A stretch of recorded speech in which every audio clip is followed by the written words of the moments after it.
Will come to order. The chairman recognizes himself for 5 minutes for an opening statement.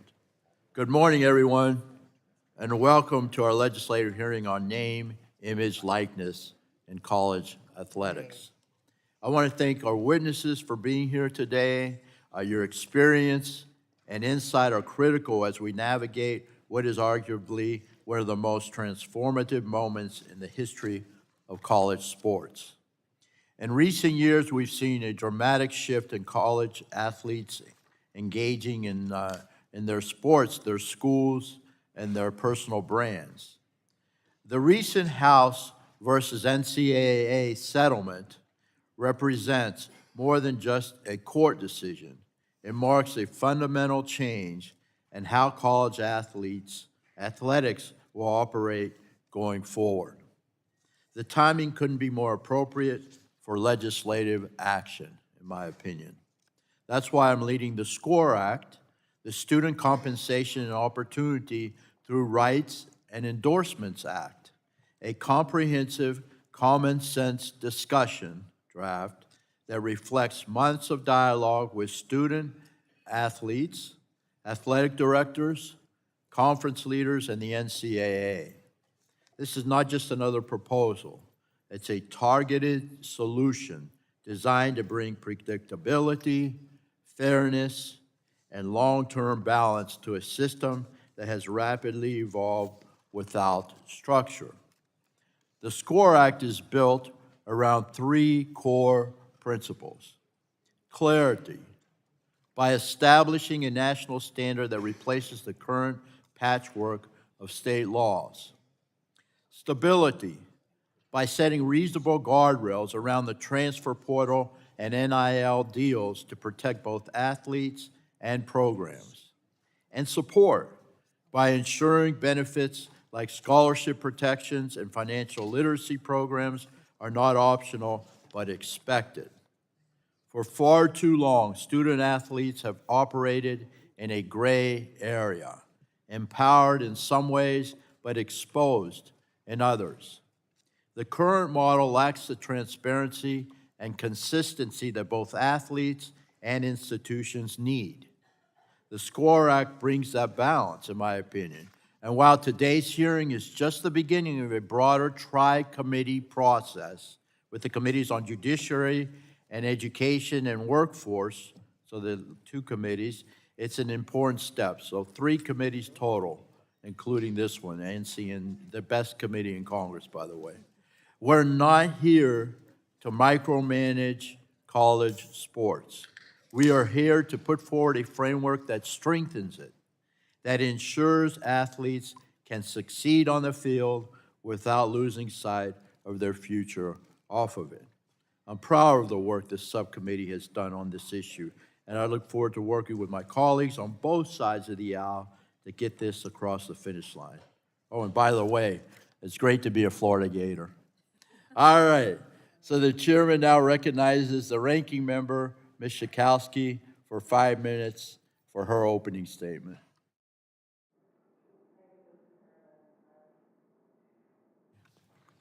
Thank you, Mr. Chairman.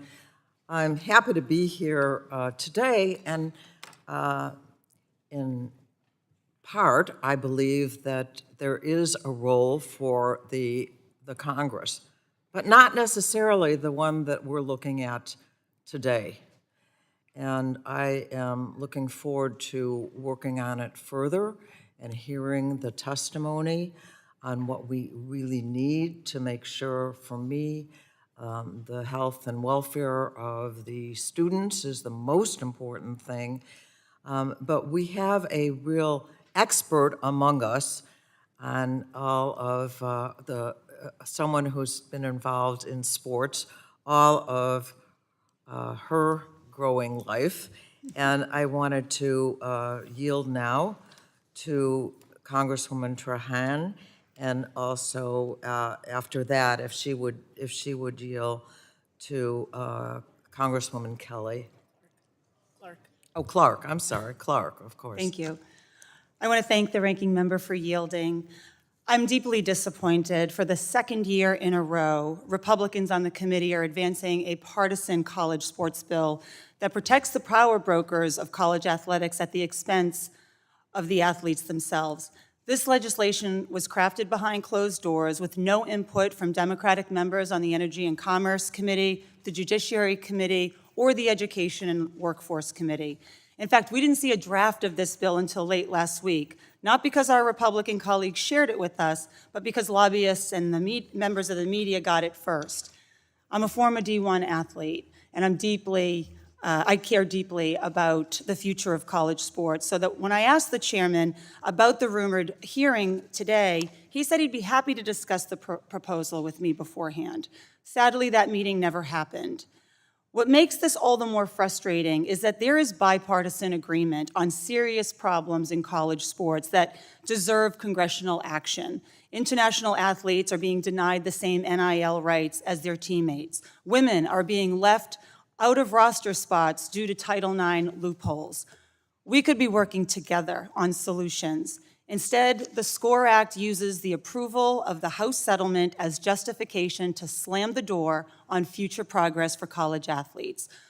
Proponents claim the system is broken, but the fact that 3 separate antitrust cases are being settled proves otherwise. We have a system where the NCAA, conferences, and their member institutions set rules. Athletes can challenge them, and if the rules are unfair, courts can intervene, or a deal can be struck.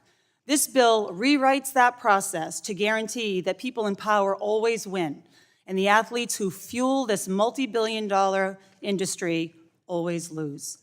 I oppose the legislation as written. I look forward to hearing from our witnesses, and I yield to Congresswoman Clark. I thank my dear colleague and the Ranking Member Schakowsky for yielding some time, and thank you to our panel of witnesses for joining us today. The landscape of college sports has undergone a rapid transformation over the last decade, including with the recent settlement of landmark House v. NCAA lawsuit. But one thing remains, the enduring popularity of college athletics. College football remains the second most watched sport in America behind the NFL, and this year's men's basketball Final Four was the most watched since 2017. Women's basketball has experienced an exponential growth in popularity in recent years due to stars such as Angel Reese, Caitlin Clark, and Juju Watkins. The point is that the so-called Wild West environment that is often used to describe college sports in this committee is an unfair characterization. For far too long, college sports prioritized some antiquated definition of amateurism that provided cover to allow the billions of dollars created by the labor of college athletes to flow to coaches, athletic departments, conferences, and the NCAA. Just about everyone was getting paid except for those whose efforts created all these streams of revenue, the players, primarily Black and brown young people. So to call this the Wild West or the NIL era is ridiculous. Let's call this what it really is, the era of athletes' empowerment. We should embrace that, not seek to rein it in just because the job of the college athletic director got a little harder. There may be a role for Congress to play in protecting college athletes and providing clarity in certain areas, but it is incumbent on us not to screw this up by giving undue authority back to the remnants of the previous power structure that exploited athletes for decades by keeping them unpaid and subject to restrictions we would not allow in any other industry. I look forward to today's discussion, and I yield back. Thank you. Back, and Ms. Schakowsky yields back. So anyway, I just want to address a couple of things, Ms. Trahan, and you know that I have an open door policy, and I did agree to meet with you, and I don't think anybody reached out to my office to make the appointment, but I'll be happy to meet with you anytime, and also to remind the committee that this is a discussion draft. It's not a bill. So it's not finalized, and that's why we're here today, to make the bill even better, or at least make the discussion draft, which will become a bill, even better. So, and some of the comments that were made by other members at this time so far, read the discussion draft I urge you to do that and also read the settlement, which addresses some of the issues that concern all of us. So we appreciate it very much.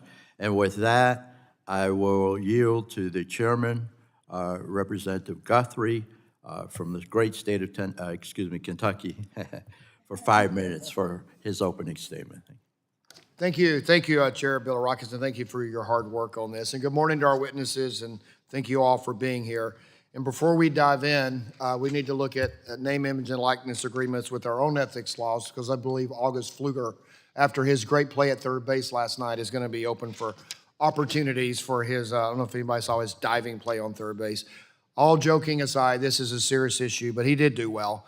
But I look forward to a thought-provoking discussion that we've already started today on the ways Congress can more specifically, this committee can help stabilize the current system. And this subcommittee has deeply engaged on this issue. Just this year, we've had numerous hearings, roundtables with student athletes, coaches, athletic directors, conference leaders, and the NCAA. And the work has accumulated in a discussion draft, the SCORE Act, a legislative proposal to bring stability and clarity to the NIL arena. Last week, the approval of the House litigation settlement marked a historic shift in college athletics. Since the NCAA changed their NIL rules in 2021, the NIL ecosystem has operated without meaningful guardrails. I enjoyed the game last night. I don't know if all of you know in the audience, but we had our congressional baseball game last night. And in August, I did see the play with August. And the only thing I would say is I know the Democrats lost, but we did better than we did the previous years. So I hope we're on the upswing is what I'm going to say. I do have to say, though, Mr. Chairman of the Bilirakis, before we begin, and I don't mean to take away from this hearing, but I am very concerned about the fact that, in order to have college sports, you have to have colleges, right? And I do believe that the Trump administration is trying to destroy American higher education every day. And we should be having hearings on those aspects of his destruction of America's universities and colleges that fall within the jurisdiction of the committee. I am very concerned that some of our best universities, like Harvard and Columbia, for example, are really going to go under or really suffer greatly because of this administration. I mean, we see elimination of research projects, which is within our jurisdiction. We see trying to tax endowments to the point where there essentially won't be any endowments. Taking away accreditation. Can you imagine that the president is trying to take away the accreditation of Harvard and Columbia? To me, this is so extreme, I can't even imagine that someone would suggest it. Prohibiting foreign students. You talk about international athletes. He doesn't want any international students at any university. So what are we talking about here? And of course, the abolishment of the Department of Education. So my point is, you can't have college sports if you don't have colleges. And we should be talking about his effort to destroy colleges and universities, not just the sports programs, but the colleges themselves. Now, getting to the issue at hand, we've had countless hearings about college sports over the last few years. And in every hearing, we've heard that for decades, the National Collegiate Athletic Association failed to put the interests of college athletes first. Every witness we've heard from has agreed that finally allowing college athletes to profit from their name, image, and likeness is a good thing and represents a long overdue change in college sports. And changing the rules so that college athletes can now profit from name, image, and likeness was a hard-fought change won by college athletes, not by congressional action. We can pat ourselves on the back, but it wasn't us. It was through state legislatures and the court system. Just last week, a court approved a historic settlement in House versus NCAA that allows schools to pay college athletes subject to a salary cap of $20.5 million per school. And this is the first time the NCAA will allow colleges and universities to pay college athletes for the talents those athletes bring to their institutions, conferences, and the NCAA. Instead of celebrating progress made by college athletes, the Republican majority has called a hearing today on a legislative draft that would bring this progress to a dramatic halt. The legislation grants the NCAA a broad exemption from legal liability and seemingly limitless and unchecked authority to govern how college athletes can get paid, transfer schools, or be represented by an agent. Rather than offering college athletes new, strong, enforceable protections, the Republican bill simply codifies recent NCAA health and safety rules, but leaves college athletes no way to enforce violation of these protections. The bill does not offer any meaningful protections to help ensure college students don't hire bad actors as agents, and it does not provide pathways to relief if they do. Instead, it simply allows the NCAA and the conferences to require agents to register with those institutions. This act of registration with a third party will do little to help college athletes and could create a false sense of security regarding the integrity of registered agents. So as we discuss this bill, I believe it's important that we don't do anything that stifles the progress being won by the students that the NCAA is supposed to represent. The landscapes of modern college sports is well on its way to being developed by these recent court decisions, and Congress should allow that work to play out.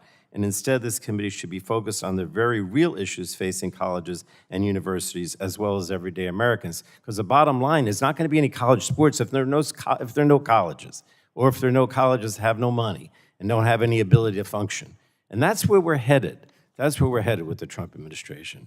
Thank you, Mr. Chairman. I yield back. Gentleman yields back. This concludes opening statements. The chair would like to remind members that pursuant to the committee rules, all members' opening statements will be made part of the record. I want to thank all of our witnesses here today thanks for taking the time to testify before this subcommittee. Our witnesses today are Sharika Montgomery, and she's a commissioner for the Big South Conference. Welcome. And then next we have, Ramoji Huma, is that right? The Executive Director of the National College Players Association. Welcome. We have Mr. William King, Associate Commissioner in Legal Affairs Compliance at the Southeastern Conference. Welcome, sir. And we have Miss Ashley Kozat, swimming student, athlete, and Division I SAC Chair at the University of North Florida, class of 2024. Welcome. So per committee custom, each witness will have the opportunity, 5 minutes, for an opening statement, followed by a round of questions from members. The light on the timer in front of you will turn from green to yellow when you have 1 minute left. So let's start with Ms. Montgomery. You're recognized for 5 minutes for your opening statement. Thank you so much. Chairman Bilirakis, Vice Chairman Fulcher, Ranking Member Schakowsky, and distinguished members of the subcommittee, thank you for the opportunity to speak with you today. It is truly an honor to speak on an issue that I care deeply about, the evolving landscape of college athletics. As a former women's basketball student athlete, I know firsthand the tremendous and invaluable impact of a prominent student athlete experience. It is not hyperbole to say that an orange basketball changed the trajectory of my life and professional career.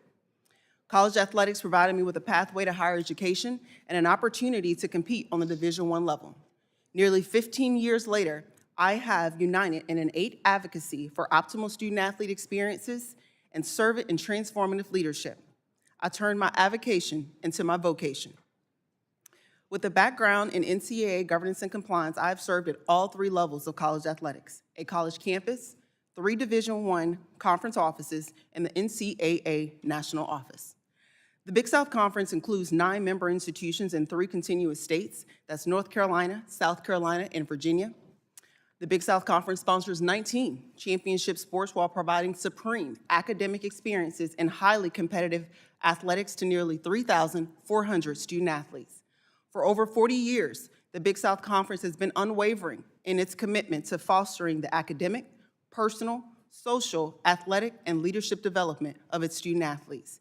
During the 23-24 academic year, the conference achieved a league record of nearly 74% of eligible student athletes earning a 3.0 grade point average or better. Even more impressive, a total of 1,399 student athletes earned a 3.5 grade point average or better. During the 24-25 academic year, our top athletic accomplishments included 18 victories over A4 indoor power conferences in 7 different sports, ranked number 18 out of 31 in net rankings in the sport of men's basketball, 3 notable All-Americans in volleyball, men's and women's track and field. Former UNC Asheville men's tennis player and 3-time student athlete player of the year, Henry Patton, won the 2025 Australia Open men's double in January of 2025 and won the 2024 Wilmington doubles championship of 2024. For the last 2 decades, the Big South Conference has annually sponsored a leadership conference, which I'm proud to say I am an alum of, that 60 student athletes are able to come and focus on their development as people. As you can see, we are committed to developing the next generation of leaders through meaningful and yet transformational student-athlete experiences. Yet very few, if any, of our student-athletes receive the level of NIL that makes headlines. None of our programs generate a large sum of revenue. All of them depend on the assistance of institutional support to fill those competitive 19 programs we just spoke about. The experience of our members and student-athletes is the norm for the majority of student-athletes who compete at the Division I level across the United States. One thing we all can agree on is that the college athletic landscape is that for Big South member institutions and similar institutions to continue to providing life-changing experiences, clarity and stability is essential. In the last 2 years, the NCAA and its member institutions have evolved and adopted warranted enhancements focused on meeting the needs of our student-athletes, establishing the core guarantees that I know you all are familiar with. Despite the positive and impactful change made thus far, there are areas that can only be addressed with the leadership of Congress. Those areas are affirming student-athletes are not employees, providing safe harbor from select liability complaints, and preempt state law. As previously noted, significant progress has been made surrounding the evolution of athletics, but we are not done. As Chairman Bilirakis' opening statement, as he stated in his opening statement of the March 4, 2025, moving the goalpost, how NIL is shaping college athletics, the absence of preeminent uniform standard has led to a Wild West environment here, where sadly our student athletes are put into a vulnerable position where they can easily be exploited by those who do not have their best interests in mind. As a former student athlete and current commissioner, I want to enable our student athletes to succeed on the field, in the classroom, and financially. We appreciate the introduction of SCORE Act 2025 and commend your aim to bring federal clarity to NIL frameworks. I look forward to working with each member of the committee to ensure that schools such as those in the Big South are able to continue to compete and thrive. Thank you for your visionary leadership and consideration of legislation to ensure student-athletes are winning on and off the field for generations to come. Thank you. Thank you so very much. Appreciate it. Now we'll ask Mr. Huma. You're recognized, sir, for your 5 minutes. Good morning. And first, I'd like to thank Chairman Guthrie and Bilirakis and Ranking Members Pallone and Schakowsky for inviting me to testify today. My name is Ramogi Huma. I'm a former UCLA football player and executive director of the NCPA, the National College Players Association. The NCPA has served as a primary advocate in support of NIL laws in over a dozen states and has helped craft state and federal bills seeking broad-based reform. The NCPA is opposed to the SCORE Act. College sports is in crisis, but it's not because of NIL collectives and transfer portals. College sports is in crisis because NCAA sports is a predatory industry that exploits college athletes physically, sexually, and economically. The NCAA and conferences refuse to enforce safety standards or impose any consequences for athletic personnel who kill an athlete in a hazardous workout, sexually abuse an athlete, or force an athlete with a concussion back into the same game. Just ask the parents of Calvin Dickey Jr. and Jordan McNair, football players who died preventable deaths at Bucknell University and the University of Maryland, or former San Jose State gymnast Amy LeClaire, who along with her teammates survived sexual abuse from their athletic trainer. In surveys, Division I athletic trainers report about 20% of coaches return athletes to play who are deemed medically ineligible, and more than 1 in 4 college athletes report being sexually assaulted or harassed by a campus authority figure. The NCPA is advocating that Congress refrain passing any federal legislation that does not mandate the enforcement of safety standards by a third party and other key protections. The SCORE Act does not address these critical issues and is instead modeled heavily after the unjust House versus NCAA settlement. The SCORE Act would exclude college athletes from equal rights under antitrust and labor law. This would prevent unionization, which could otherwise help bring forth key safety protections. The SCORE Act would give the NCAA power to ban all athlete pay from colleges. If pay was allowed, it would be optional. And the SCORE Act would directly impose a low athlete compensation cap of 22% instead of the 48 to 50% of guaranteed revenue pro athletes earn thanks to their unions. The SCORE Act's 22% cap would yield different maximum compensation amounts from one school to the next. The total athlete payouts could max out at $10 million at Virginia, but $15 million at North Carolina and $20 million at Florida State, for example. Athletes have no way of knowing whether their pay from a university would exceed the compensation limit, which could subject all athletes to that team to punishments. The SCORE Act would permanently eliminate about $2 billion in athlete NIL pay by gutting NIL collectives, which are booster-funded organizations that are labeled associated entities in the SCORE Act. The SCORE Act would allow universities to prohibit athlete pay conducted during athletes' free time if dictated by a school's contract. The SCORE Act would allow the NCAA and conferences to continue to eliminate athlete roster spots and cut entire Olympic sports. The SCORE Act would give the NCAA absolute power to eliminate all transfer freedoms, even when athletes are being abused. The SCORE Act is silent on its application of private equity firms if they ultimately operate athletic programs or replace an athletic association. And notably, the athlete compensation and benefits included in the SCORE Act are not a net gain for athletes because these provisions already exist under state NIL laws and NCAA rules. The SCORE Act gives athletes no recourse if a university, conference, or the NCAA breaks the law at the athlete's expense. And just to be clear, the current language in the SCORE Act would hurt college athletes, not help them. Much of this bill chases the myth of creating a level playing field among college athletic programs. And the truth is that there's never been a level playing field. Rich programs and boosters have always spent money to give their athletic programs a competitive advantage. If a level playing field was a goal, the bill would cap coaches' salaries and require schools to share revenue evenly amongst themselves. Instead, the SCORE Act allows the same rich athletic programs and boosters to keep competitive advantages by spending unlimited amounts of money on coaches, recruiting budgets, and lavish facilities. To gain competitive advantage, rich athletic programs and conferences are ruthlessly poaching the most valuable athletic programs from less prominent conferences to gain higher TV revenue and continue their dominance.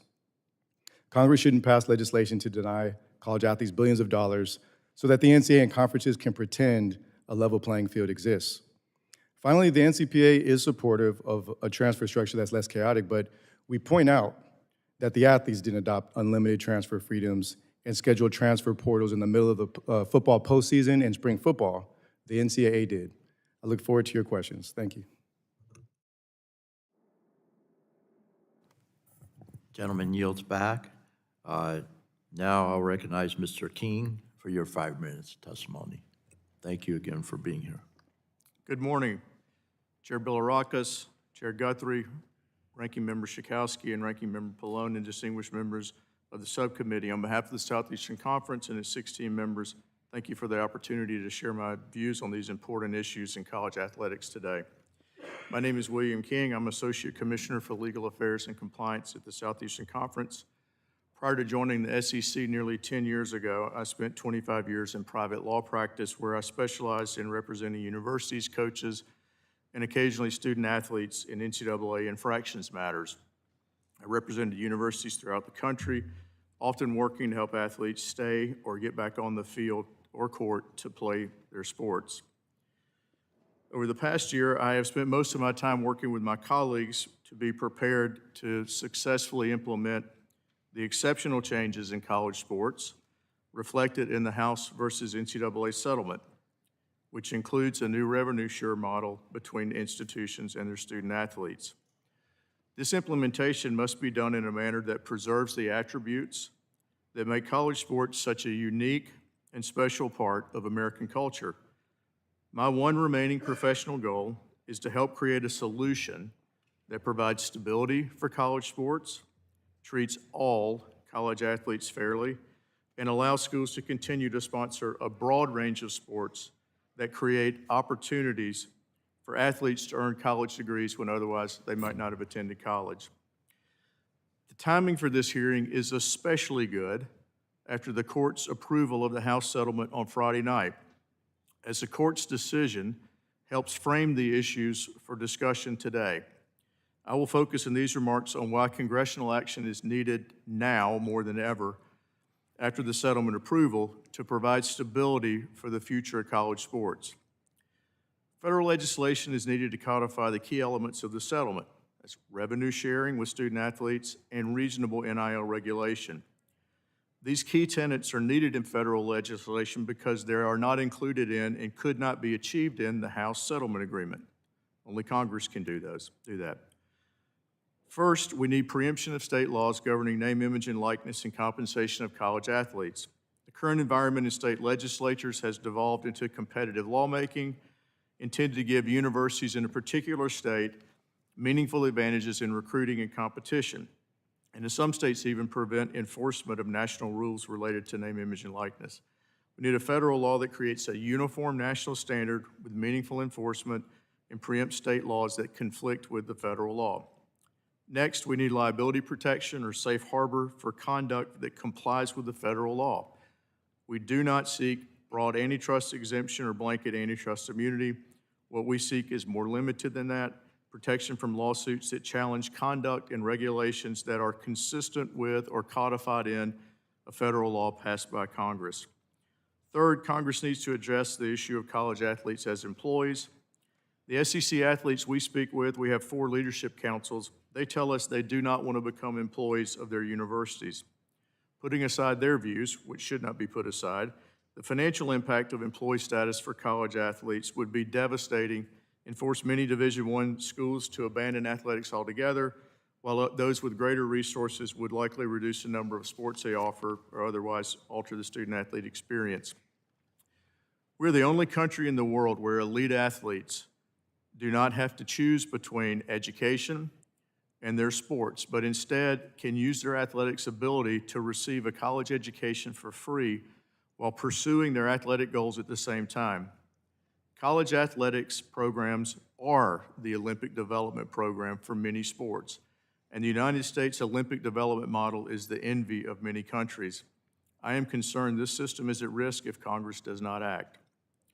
Now that the settlement has been approved and the transformative model for college athletics is being implemented, even as we meet today, there will never be a better opportunity for Congress to act to provide the structure and stability to ensure the future of college athletics.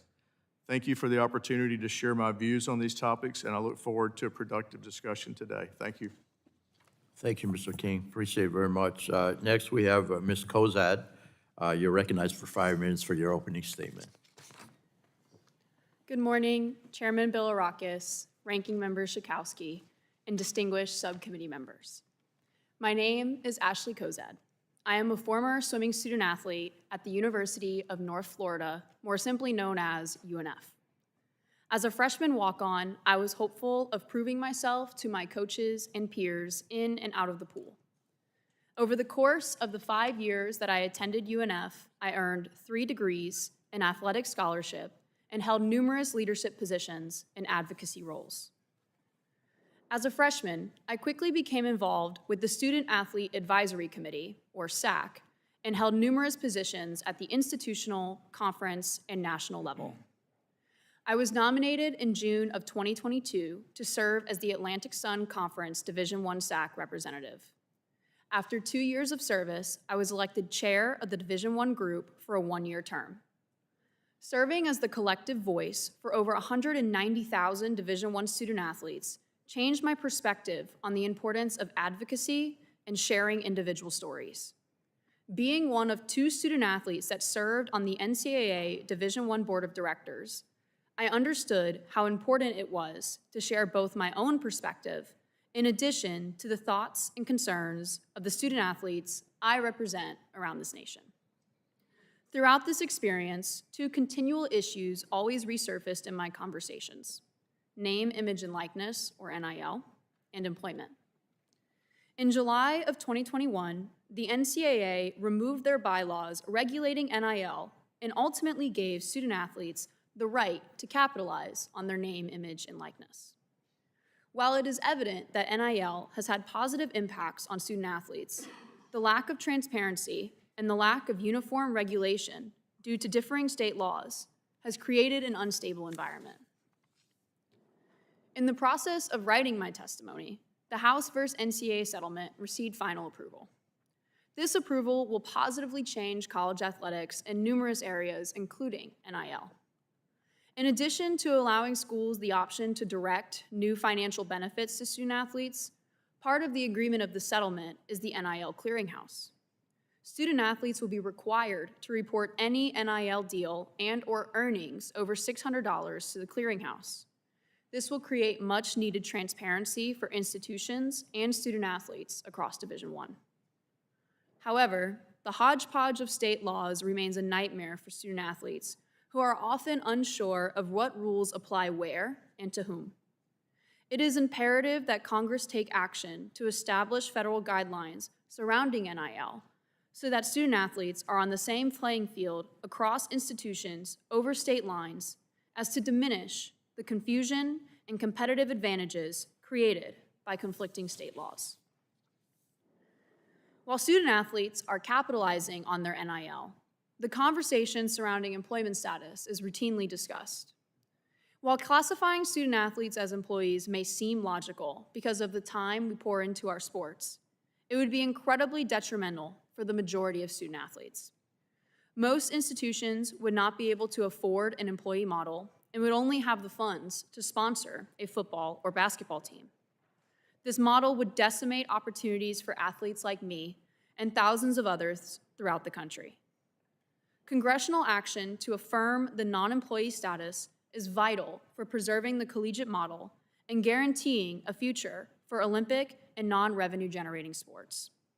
We have entered a new era of collegiate athletics whereby student athletes can benefit from both NIL and revenue sharing from their institutions. These opportunities have both transformed and are continuing to transform the landscape of college sports for the benefits of student athletes. Thank you for giving me the opportunity to testify before you today. I am hopeful that through continuous conversations and collaboration, we can create an environment where student athletes will not only compete, but thrive. Thank you, Ms. Kozak. Appreciate it very much. I want to thank all the witnesses today for their testimony, and I'll begin questioning and recognize myself for 5 minutes.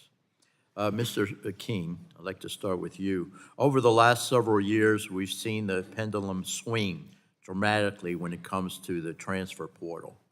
What began as a mechanism to give student athletes more flexibility and control over their futures has in many cases created instability, both academically and athletically. Does the SCORE Act help provide stability to the transfer portal, and should we consider including a one-time unrestricted, again, I want to emphasize unrestricted transfer rule or other rules in federal legislation? Thank you, Chair Bilirakis, and you certainly picked a timely issue to start with. And your description, I would agree with as to the current environment. Where the NCAA is now is it is unable to regulate this space. There are unlimited transfers.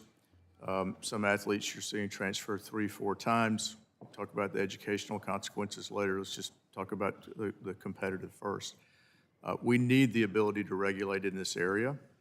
Your suggestion of a one-time exception, that's where the NCAA approach was prior to a court injunction that enjoined the rule and opened the door for unlimited transfers. I think that is a good place to start the conversation. I agree with you.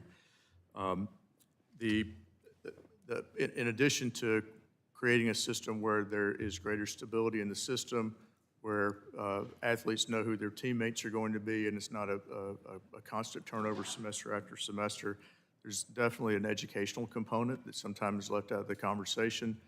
We know statistically that transfers, especially multiple transfers, are less likely or will take longer to graduate. And what I've heard directly from athletes myself is they go in the portal, they transfer, and only after they're at their new school do they find out that many of their credits did not go with them. And that also is, is a setback from the standpoint of the ultimate goal of earning a degree. Thank you very much. Ms. Montgomery, the SCORE Act has a section codifying core guarantees, which include protections for scholarships and post-eligibility degree completion. How does this give student athletes across all sports programs more stability and assurance as they complete their degrees? Thank you so much. I think it does exactly that. It provides that guarantee. Student athletes are no longer looking to see, is this an NCAA policy? Is this a state law? Where does this assurance come from? So being able to codify that, I do think will assist student athletes in knowing that it is exactly that. It's a core guarantee. I think furthermore, making sure the student athletes are, one, informed and they're educated. I think that that's one of the issues, as Mr. King just alluded to, the burden that is placed on student athletes currently of not knowing where information is coming from, if it is coming, is it legit, is it accurate? So I think the codification of the already existing and adopted core guarantees will only provide that additional insurance and assurance for student athletes. Thank you. Ms. Kozad, as a student athlete in a non-revenue sport like swimming, you have an important viewpoint to our hearing, and thank you so very much for your testimony. Much of the national NIL conversation has focused around football and basketball, as you know, but athletes like you are very much affected. Can you speak on how NIL opportunities and guardrails in the SCORE Act can support student athletes in sports like yours? Thank you for your question. I think guardrails that are level across all sports are imperative, especially when it comes to educating student athletes. Oftentimes, we all receive the same education, and it just, when you talk to one student athlete versus another, one says one rule, one says another, that just creates more confusion across the board. So having the level playing field would benefit all student athletes so that we know what the rules are, whether we're in the state of Florida, the state of Georgia, wherever it may be. Thank you. Thank you very much. Well, you know what, I've got 25 seconds left. Is there anything else anyone wants to add with regard to that? I will tell you, we want to emphasize, we want to protect the Olympic sports, and swimming is definitely one of them. So is there anyone else wants to make a comment? Yeah, briefly, sir. I think that's one area we all agree in, and it needs to be put in the law. You know, the power schools through the settlement are cutting the sports, not preserving them. So I think that's an area agreement we should all be able to support. Thank you, sir. Appreciate it. All right, I'll yield back, and I'll recognize the ranking member of the subcommittee, Ms. Schakowsky, for her 5 minutes. I want to thank the witnesses for being here. We are talking about a piece of legislation that I have a lot of concern about because I don't think it catches what I feel most about.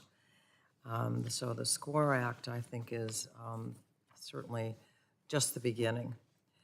And I want to say once again that the health and safety of the athletes is number one to me.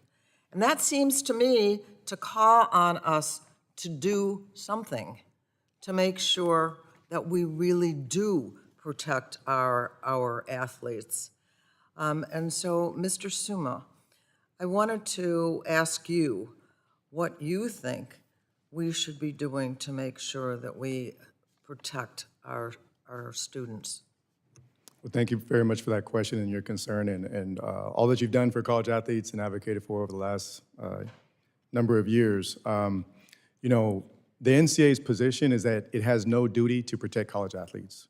You know, if you talk to the parents whose kids either die or are abused, they're shocked that NCAA sports does not enforce safety standards. So if they don't do it, who does? And from our perspective, these are institutions that receive federal funds, obviously a matter of public policy. We need a referee. We need a third party. Congress can do that. And I'd say, you know, we fought very hard for every avenue of protection for athletes, whether it be avenue towards collective bargaining even. But there are athletes that would not necessarily have the same leverage even if they wanted to start a union, right? You have athletes dining in community colleges, NAIA, you know, all different levels of schools. So they need protections too. And it doesn't cost money to not kill someone in a hazardous workout. It takes accountability. It takes people following the rules. So Congress, what we advocate for is to ensure that safety standards, which are they're abundant. You know, the pro leagues have safety standards, the National Athletic Trainers Association, even the NCAA has great guidelines, none of which are enforced on the college level. We need a mandate that these standards are identified and enforced by a third party.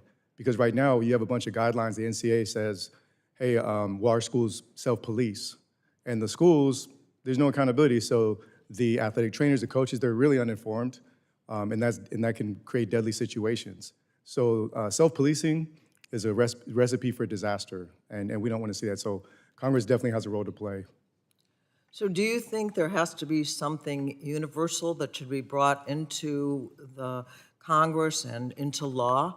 Absolutely. For instance, concussion protocols, that should be at every level, from community colleges up to the top. Preventing heat illness, death from heat illness, rhabdomyolysis, there are simple solutions. There's just a lot of uninformed people. And so we don't want to see more deaths. This is something that, you know, when our organization started, that very year back in 2001, there were 3 deaths in college football. And actually, as I look at you two, ironically, Northwestern in Illinois and 2 in Florida, Florida and Florida State, all within the same year. A few months later, I testified in this very committee asking Congress to do something. And that didn't happen. A few years ago, I asked for this very committee for Congress to do something. That didn't happen. And since then, and I mentioned Calvin Dickey Jr., he died after all of the information was out there. So a lack of action from Congress will guarantee more deaths. Calvin Dickey Jr. could be alive today if Congress would have acted. And those are the stakes. So let me ask one more question, Mr. Huma. Do you think that athletes should be able to sue, in any case, the NCAA when there are situations? Absolutely. Liability exemption, that's kind of described in this bill is a detriment to athletes. Being able to sue does a number of things. One, it can provide recourse. Some of these athletes have lifelong injuries. A loss of a family member is irreplaceable, but it also works to be punitive as a deterrent as well. And in some cases, like in the Dickey's case and several others, the schools won't even give information about a child's death to the schools without signing an NDA. The Dickeys have said that even after signing the NDA, that they still don't have information. So suing gives you the ability to have discovery and subpoena power and get information critical for, as a parent or a surviving family member, that you have to be able to try to make sense of something. Great. My time is up. I yield back. Thank you for your testimony. I thank the gentlelady. Now I yield 5 minutes to Ms. Harshberger, who's wearing her Tennessee orange today. Yes. And I'll yield you 5 minutes for questioning. Okay. Thank you, Mr. Chairman. Thank you to the witnesses for being here today. You got to represent if you're SEC, so that's what I'm doing. I'll start with you, Mr. King. You hear stories about shady agents pretending to be college athletes on the phone, or cases where star quarterbacks get bad advice, they lose out on great NIL deals. How do you see agent registration changing the landscape for college athletes? Well, thank you for the question, and it is an area that I hear anecdotally from our campuses that when they, from time to time, see a contract that an athlete will share with them, ask for their input, some pretty unscrupulous practices, the agents trying to take advantage. So absolutely, I agree that this is an area where regulation is needed. The discussion draft provides for that.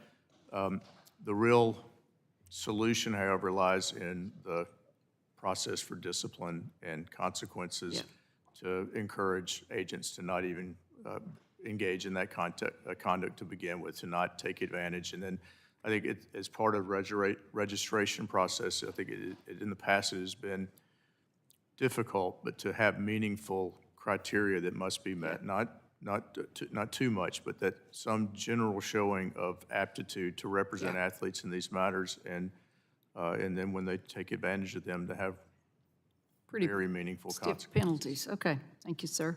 Ms. Montgomery, I read that Judge Wilkins said herself that the House settlement's still open to antitrust issues.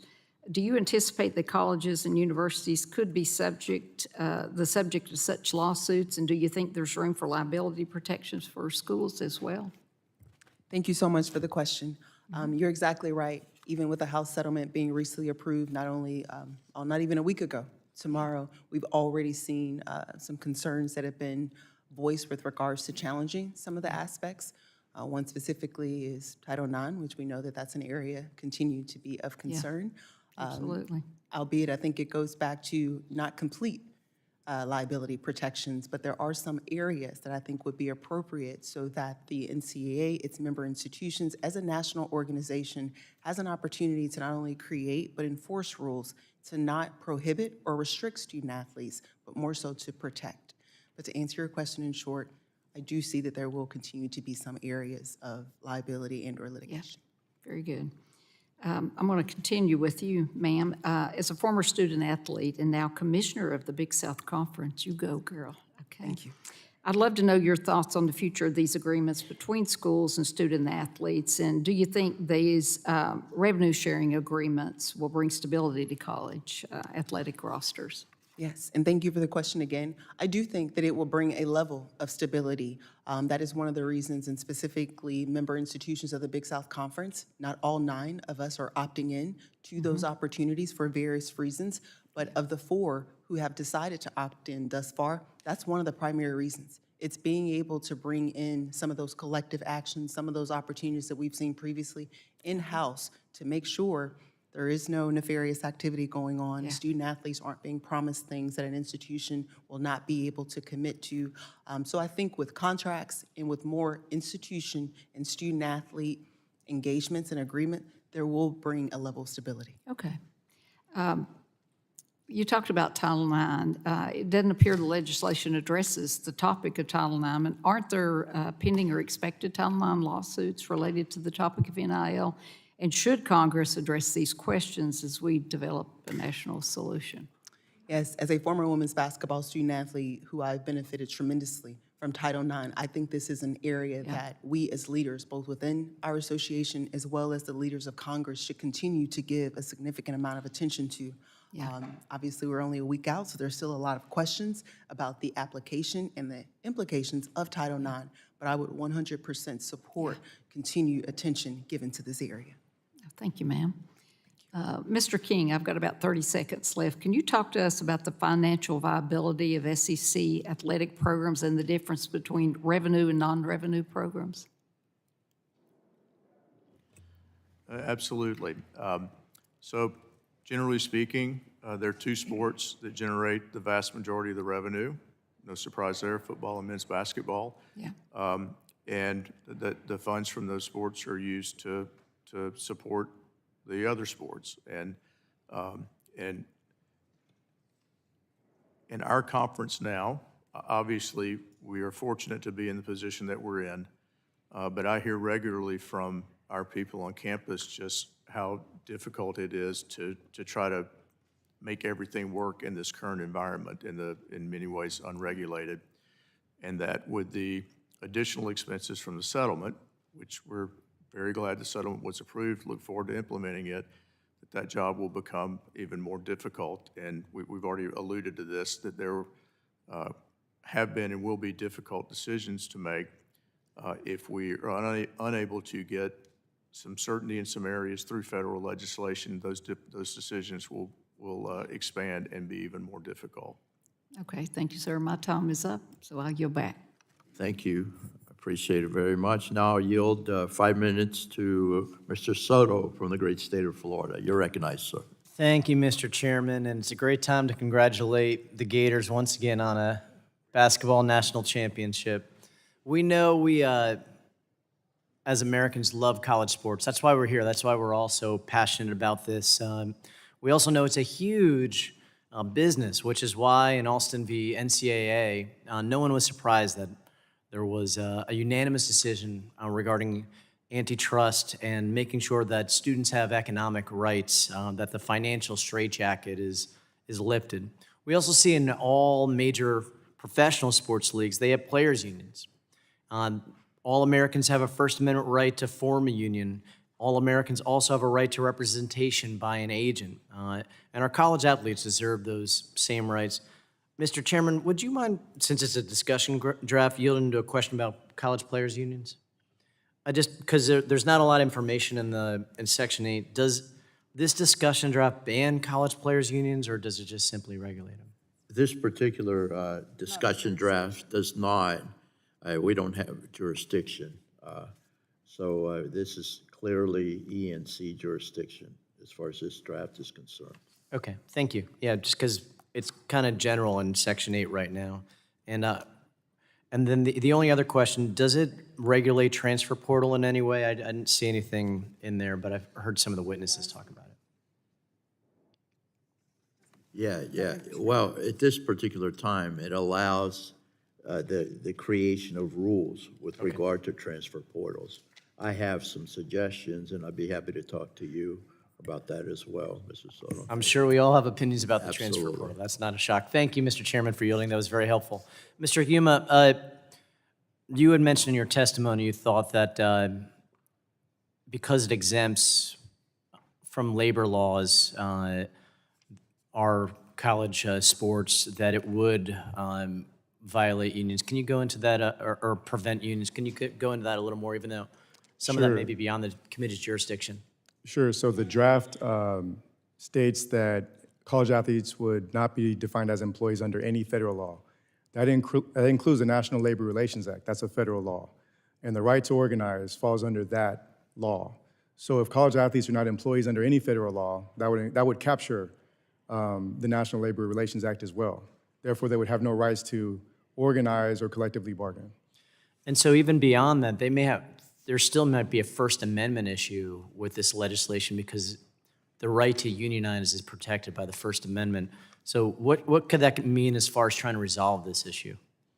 Well, I think in general, honestly, college athletes deserve equal rights under the law. We're not asking for favors from Congress. We're just asking that Congress allow athletes to have equal rights. And we believe that currently college athletes would qualify, depending on their situation. We focused our organization, football and basketball, in our opinion, clearly fall under the National Labor Relations Act, right to organize. They would be employees and then have the right to organize. So in a sense, our North Star is to ensure that college athletes are treated equally under the law, the same law that governs every other American, including labor law. And we're all concerned about safety. We heard our ranking member talk about that, as well as a lot of other college leagues that aren't the big revenue makers, but are absolutely essential to college sports. What do you think are some of the ways we can protect some of the, beyond college football and men's and women's basketball, some of the other sports that are so important for college life? It's going to take Congress. It's going to take a mandate from Congress. We've had a lot of experience going state to state, trying health and safety, trying NIL. NIL catches on, the economics always catch on, the states love to compete. But unfortunately, when it comes to health and safety standards, they don't compete. And recruits aren't very aware about the differences in life and death situations and what it would mean from state to state. That's going to take Congress. And athletes from community college on up, from non-revenue sports to revenue sports, they all deserve the same protections. Ms. Cozad, welcome. We're always happy to have a Floridian here. There's a lot of us on this committee. How important is it for you that we make sure there is some revenue sharing so all these sports that are currently in existence get to continue onward? Thank you for your question. It is so important because if we go to an employee model, I wouldn't be here. There would not be any more non-revenue generating sports. The protections surrounding Olympic sports would be, we need protections for Olympic sports. You would not see NCAA college athletes representing us for Team USA. So it is imperative. Thank you. Well, thanks so much. I appreciate it. Now yield back. Thank gentleman yields back, and now I'll recognize Mr. Fry from the great state of South Carolina. Thank you, Mr. Chairman. Thank you to the witnesses for being here. I'm struck, obviously, with the NCAA versus House settlement. I think that clarifies certain things, but I think it also leaves intentionally vague the future of college sports and where we're going to go. What we've seen throughout the country are states carving out specific protections for their in-state schools. And as our student athlete has talked about, it becomes an untenable situation, an unmanageable situation on how we go about governing or playing college sports when you don't know the legal framework with a 50-state patchwork of laws. And so Congress, I think, has authority here. I also worry a little bit, too, about how much that authority goes. There's a framework, I think, that Congress has a role in, but do we go too far? I think those are questions that I still have in my mind, both about this and this discussion draft, and also, Congress's role in this. You don't want to go too far and create more problems than you solve. But I think we're on the right track. I think this committee, I think the Judiciary Committee has a unique role here, and of course, Ed and Labor as well. Mr. King, I want to discuss just briefly the settlement in the litigation. The NCAA and conferences, have that ability to govern college athletes, but it's been diminished. You can't create rules. You can't enforce the rules that you create. We have heard the term Wild West a lot by folks at this table and in other hearings too. Can you explain the SEC's ability to regulate and govern its member institutions, particularly on matters related to NIL, just briefly? Thank you for the question, and I guess we'll kind of start where you started, is that there needs to, that in order to have national competitions, you need to have uniform standards nationally. And as a reminder, name, image, and likeness started in state legislatures. It did not start with an NCAA rule. The NCAA rules had prohibited before, then state legislatures got involved. And once it became a state law question rather than a governing association question, then the ability to govern nationally obviously is impacted. And as we've seen, the state lawmaking in this area in particular has become a competitive endeavor where some call it a race to the bottom, with each state legislature trying to give its universities some type of leg up. So it has, this approach has severely limited the ability of anyone to regulate, including the SEC, and has highlighted the need for preemption. And you mentioned the House settlement. The fact that there is a structure coming out of this settlement that was negotiated by the leading plaintiffs' antitrust lawyers in the nation, was approved by the court as fair, reasonable, and adequate, that provides revenue share of 22% of certain revenues on a national average, which would be over $20 million per year in year one, and it'll go up every year. Mr. King, and I hate to, I'm going to cut you off. I've got a ton of questions here, so I want to bounce around if that's okay. Mr. Huma, you brought a case to the NLRB on behalf of USC football players to have them deemed employees, but you quickly withdrew that case, possibly because of a change in administrations. So I'm curious a little bit, do you now agree that the best, and you've said that some of the things within the House lawsuit, do you agree that some of those, from that settlement, is it important to codify some of those settlement terms in a future bill? Yes, and thanks for that question. Actually, it's also through the lens of state laws. Well, let me ask you this too. So I'm a little bit perplexed because you also called the settlement terrible, despite it including things that you've long advocated for. So like revenue sharing and extended health benefits. So I'm a little bit concerned. I mean, is this just about unionization? I mean, is this ultimately what your goal is? Because we've heard from our student athlete today, but we've also heard from several other student athletes, they don't want employee status and they don't want unionization. So why are you pushing something that student athletes don't want? So the settlement in terms, through the lens of state law, the settlement actually reduces freedoms for athletes. It imposes caps on direct compensation. The state laws already, many states, allow that already. The steps that are good about the settlement is the NCAA admitted college athletes should be paid and schools admitted they should be paid. That was what we were referring to.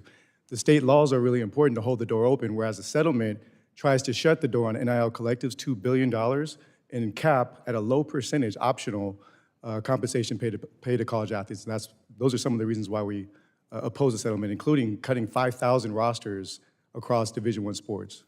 Thank you. I see my time has unfortunately expired because I have a ton more questions. But Mr. Chairman, thank you for the time. And I do hope that as we discuss the discussion draft and as we move forward between all three committees of jurisdiction, that we're inclusive of members, that we're making sure that Congress is taking the right approach, that we're not overreacting to a problem, and that we have significant buy-in from all the members that serve on all the different committees. But I appreciate that, and I yield back.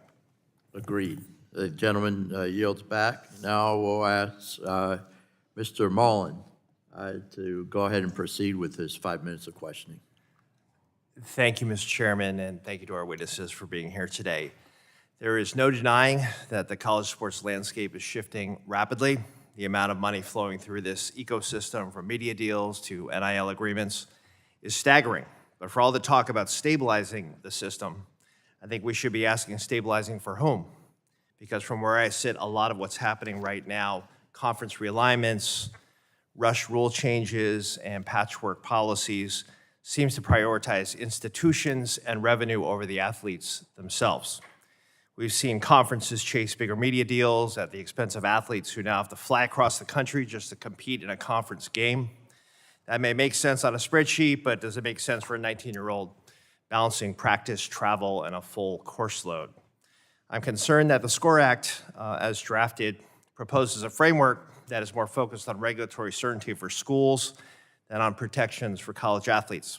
It caps how much athletes can earn, carves them out of labor protections, gives broad enforcement powers to the NCAA, the athletic conferences, and this new College Sports Commission that has been created to administer the financial parts of the recent settlement. But it doesn't include clear, enforceable standards when it comes to healthcare, safety, or operational fairness and transparency. So my question, Mr. Huma, in your testimony, you point to several real risks athletes face: medical bills, for example, after injuries, lack of recourse in abusive situations, and a little protection when bad actors enter the picture. So what tools do athletes currently have to protect themselves when things go wrong? And would the SCORE Act take any of those things away or give athletes due process in such instances? Well, thank you for that question. The SCORE Act does nothing to advance athletes' positions in those situations. There's no enforcement whatsoever. And I think the enforcement of anything that Congress looks at to protect athletes, there needs to be third-party enforcement. I've helped athletes in situations where their schools were supposed to provide medical coverage, they're still stuck with the bill, but they have the athletes behind closed doors. There's a big power dynamic, right? And they're dangling their scholarship and telling them to look the other way. Or if they're trying to medically retire, but the schools are putting extra conditions on them, that aren't supposed to be allowable. And you have, right now, even the broader sense, this whole settlement, we mentioned the state NIL laws. Just taking the Big Ten alone, 10 of the schools fall under states with NIL laws that don't even allow their schools to comply with the House settlement. They would be breaking their own state law. And now you have conferences trying to strong-arm the schools to force them to break state NIL laws. It's been reported throughout the media, to break the law. So if they're willing to break the law of state lawmakers, Congress needs to consider who they're dealing with. They're dealing with schools and conferences that are increasingly engaging in lawless activities. So there needs to be very sound enforcement from a third party, not the schools, not the NCAA. Thank you for that. So the SCORE Act includes a requirement that agents register with athletic associations, but a name on a list doesn't necessarily protect a student from a predatory contract or a bad actor with hidden conflicts of interest. Similarly, while the College Sports Commission created by the House settlement will monitor NIL deals, it's not set up to protect students from predatory practices. If we're serious about protecting these young athletes, especially those with little support at home, we need to do more than just track who's in the room or how much the deal is worth. We need to make sure someone is looking out for the athletes. So with my minute left here, Mr. Huma, what kinds of guardrails should Congress be thinking about to ensure college athletes aren't being pressured or misled by the people around them? Well, I think there's definitely a need for an agent certification program. Congress can do that. It needs to be completely independent from the NCAA, the conferences, and the colleges. Those are the very entities that never wanted athletes to have agents in the first place. And under the House settlement, kind of enshrines a complete conflict of interest that allows the schools to serve as exclusive agents for the athletes, if you can believe it. So the athletes are supposed to negotiate with schools' NIL deals, yet the schools can pressure the athletes into granting them the power to be the exclusive agent. So you can see where that goes. Huge conflicts of interest. Needs to be a third party. Similar to the NFLPA, NFL, the NBPA, they certify agents because they have the best interests of the athletes and not so much the leagues. Appreciate that, sir. With that, I'll yield back. Gentleman yields back. Now I'll recognize Mr. Goldman for his 5 minutes. Thank you, Mr. Chairman. Thank you to all the panelists here today. Ms. Montgomery, thank you for your very good testimony. I'm interested in digging a little deeper in the Big South. How many of your student athletes receive NIL money? I would say this past academic year, out of our 3,400, I would say maybe 500 to 600 student athletes in some level of NIL opportunities. Do you know what the largest NIL payment was? And this is anecdotal, but I would say around the 17 to 18,000. 17 or 18,000 Correct, to dollars. play. And was that only in football, I assume? Specifically basketball. The Big South, yes, Big South Conference. We do have 2 football member-playing institutions. We're in a great partnership with Ohio Valley Conference, but basketball would be the sport I'm alluding to. Okay, so several hundred students receiving thousands of dollars to play basketball. And so NCAA has oversight over y'all? Correct. What service do they provide? What does the NCAA do for the Big South? So following student athletes being able to receive a name, image, and likeness opportunities, the education obviously was there. Information as it relates to student athletes being informed. I think the NCAA does a really good job of supporting that. From a conference perspective, we do the best that we can, but as we know, student athletes receive information differently. Also from an engagement perspective, obviously that's something that is continuous on the dockets and the agendas of commissioners and industry leaders, but I would say for the most part, it is definitely the education piece. When you played, did you receive NIL money? I did not. What did you receive? I received a full scholarship. Great education, huh? I did see, yes, or a great education, but I will say I was a transfer student athlete. So when I was at the University of Memphis, I did receive what I'll call additional benefits outside of my scholarship, and this was just a part of our package, if you will. But when I came to Gardner-Webb University, that was a slight difference, but it was essentially my scholarship. So you were in the portal before the portal was cool? Do we have time for that? I say that respectfully, and I just won't go down a rabbit hole, but when I transferred, that was essentially my foot into the door of NCAA. I could not believe for the life of me as a women's basketball student athlete, I had to sit out, whereas there were 83 other sports at that time that did not have to sit out. Yeah, It was great at that point. point I was implored to understand my student athlete experience outside of the classroom, off the court. What is this NCAA? What are these bylaws that I'm governed by? We've seen that change, but there was no portal when I transferred. I understand you did have to sit out a year. I did serve a year in residence. Great point. Thank you very much. Thanks for You're being here. Mr. Huma, should athletes unionize? I think they should have the option. I think it varies on their preference from school to school, situation to situation. There's some schools that, and I'll say, obviously in terms of leverage, the higher revenue athletes might have more leverage. But even Grambling State, not necessarily a high revenue school, several years ago, the athletes had real issues on safety standards. And they threatened to boycott and everything else. Obviously there were things that beyond money, they needed to have addressed. And so I think it needs to be an option, an avenue that they have a choice to pursue, just like every other American in similar situations. Should we ban agents from representing student athletes? Not at all, not at all. Agents, it's really important. One reason why college sports has evolved this way is because athletes had never had proper representation. It was banned. I mean, murderers have representation, in this country. They have the right to representation, but you have 17-year-olds coming from homes that, they may not have had a college degree in the house, and they're having to negotiate or just take whatever a multi-billion-dollar industry gives But you them. certainly agree that there's some people taking advantage of these student athletes who Absolutely, are acting as absolutely. agents. Okay, thank you. Mr. King, SEC, do you know what percentage of student athletes receive NIL funds? I do not know the percentage.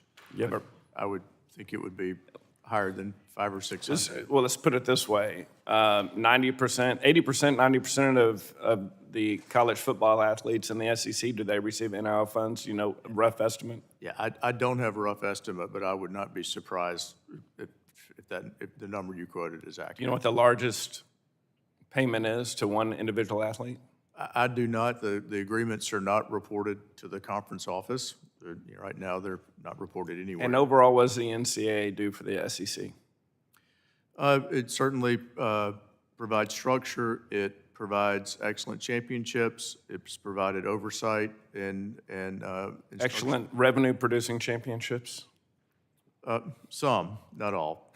And also obviously enforcement and rulemaking. But with the House settlement, the issues related to that will be handled differently as part of the College Sports Commission. Like Mr. Fry, I have many more questions, but my time is over. I yield the rest of my time. Thank you, Mr. Chairman. Thank you. Appreciate it. Now I recognize Representative Dingo from the great state of Michigan. Again, you're recognized for 5 minutes for your questioning. Thank you, Mr. Chair, and thank you to the witnesses for being here today to speak on. I know some people don't think this is a critical issue, but for where all of us are, it is, especially as the House settlement was approved just last week, formalizing a new era in college sports. College sports are the lifeblood of so many communities across the nation, and they sure are in Michigan. I'm proud to represent both the University of Michigan, yes, go blue, and Eastern Michigan University, two very different schools with very different athletic programs. I've seen firsthand how these programs can inspire, educate, and uplift college athletes. And I've also seen how some of this may endanger athletics at smaller schools and a broader range of college sports across athletic departments. Many now say college athletics are becoming indistinguishable from professional sports.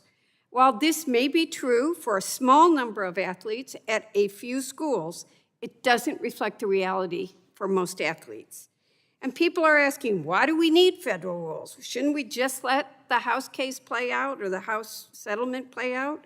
As you all have pointed out today, states are already considering laws that will distort the system and risk the promise of fairness and creating what I worry about, a race to the bottom. We need a national framework with clear and real enforcement mechanisms. We must stay focused on protecting the athletes themselves, supporting the educational opportunities and programs they value, preserve the broad range of sports that colleges offer, and upholding the spirit of what college athletics has been, is, and should continue to be across the country. I know I'm naive, but I want college athletics to be college athletics. As we look ahead, Title IX must be front and center. We cannot allow new compensation models to widen the gap between men's and women's sports. That's why gender equity and strong protections must be built into any federal framework. For most Power 4 schools, about 90% of the total athletic revenue comes from football and basketball men's teams. That revenue isn't just supporting those teams, it's supporting the rest of the athletic departments. At the University of Michigan, for instance, this revenue helps to support 27 other varsity sports, their training programs, the facilities, and the opportunities they provide to athletes, including all the non-revenue sports that have produced Olympians like Michael Phelps, Tom Dolan, and Greg Meyer. These non-revenue and Olympic sports face uncertainty and possible like they may not be. And we don't realize in this country that the way that our Olympians get training is through this. We don't support them in other ways. And let's not forget that while there are approximately 70 Power 4 institutions that generate major revenue in the football and men's basketball programs, there are more than 1,000 other schools that offer college sports that don't. Across all the divisions, there are 500,000 college athletes, and less than 2% of college athletes ever become professional. College athletics are not just pipelines to the pros for a lucky few. College athletics are supposed to be pathways for a good education, degrees, leadership, and lifelong opportunity. And that's why federal legislation must include real athlete representation for both revenue and non-revenue sports from large and small schools. Athletes must have a voice in the decisions that affect their futures, and they need protections around issues like medical coverage for serious long-term injuries, academic support, and how they are going to get to fight for what's good for them. We must also bring increased transparency and accountability to third-party affiliates, like collectives and boosters. Their activities should be reported, regulated, and aligned with fairness and equity, not market manipulation. And as we consider any kind of antitrust exemption, we must ensure it's narrow and justified. The goal here is to preserve athletes' rights and ensure the long-term viability of college sports. This is a pivotal moment. We have the chance to build a system that reflects the full diversity of college athletics and protects what makes it so special. It means ensuring athletes are supported, not exploited. It means preserving Olympic sports. It means honoring Title IX. And we owe it to the athletes to get right. And I'm out of time, Mr. Chairman, so I have about 1,000 questions I'll submit for the record. Thank you. I appreciate the gentlelady yields back. Now I'll recognize Representative Evans from the great state of Colorado. You're recognized for 5 minutes. Thank you, Mr. Chairman, Ranking Member, and of course, thank you to the witnesses for coming. Mr. King, just wanted to lead off with a question to you. In this conversation, some folks have proposed the creation of a federal self-regulatory organization or some other sort of independent body to oversee college sports, including NIL. So just curious, in your view, do you think this is necessary or unnecessary? What mechanisms are already in place, and how do we ensure fair play and athlete protection, without creating a new layer of bureaucracy? Or do you think we need a new layer of bureaucracy in this space? Thank you for the question. And it's certainly one that's been front of mind over the past few months. I do not think that we need a federally created commission. You've heard talk about the College Sports Commission, which arises out of the House settlement. Now that it's approved, it is actually in existence and up and running. And the way it is structured is it will handle the regulation implementation of the settlement around revenue share, around review of NIL agreements, other than with the university, to try to weed out or identify pay-for-play or fake NIL.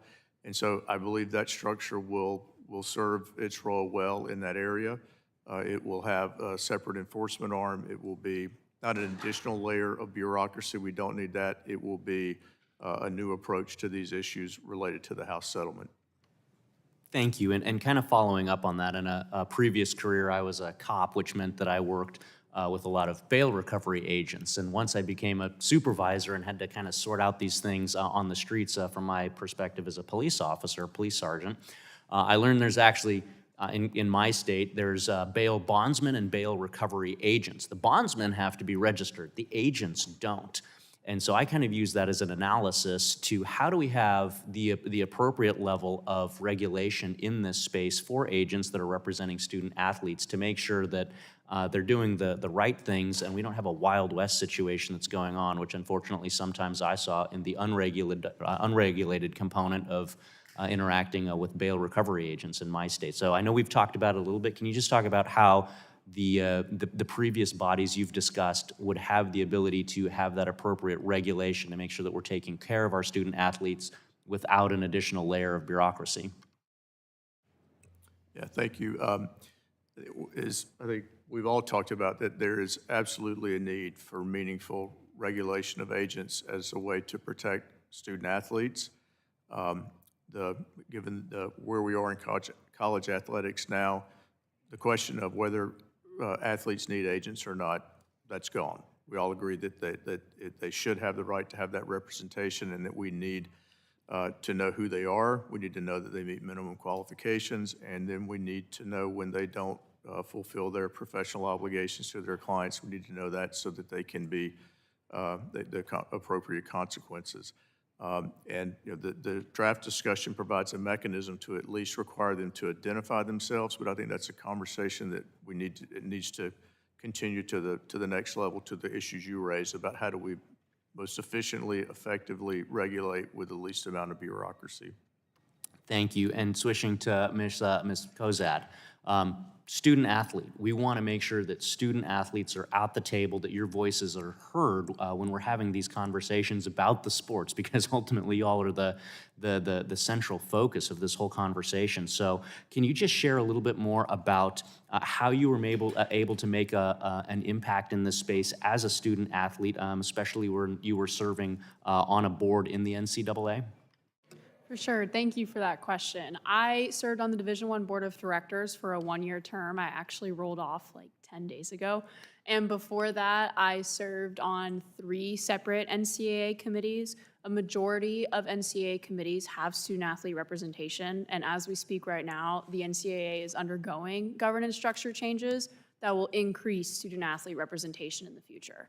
During my time, my biggest goal was to advocate for student-athletes, making the House settlement digestible for your everyday student athlete that is not an attorney and that does not understand the weeds of all the specific pieces.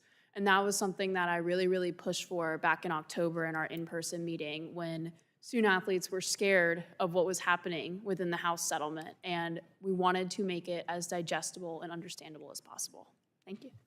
Got it. Thank you. Yield back, Chairman. Gentleman yields back. Now recognize Ms. Trahan for her 5 minutes of questioning. Thank you, Mr. Chairman. And I also want to thank you for emphasizing that this is a discussion draft.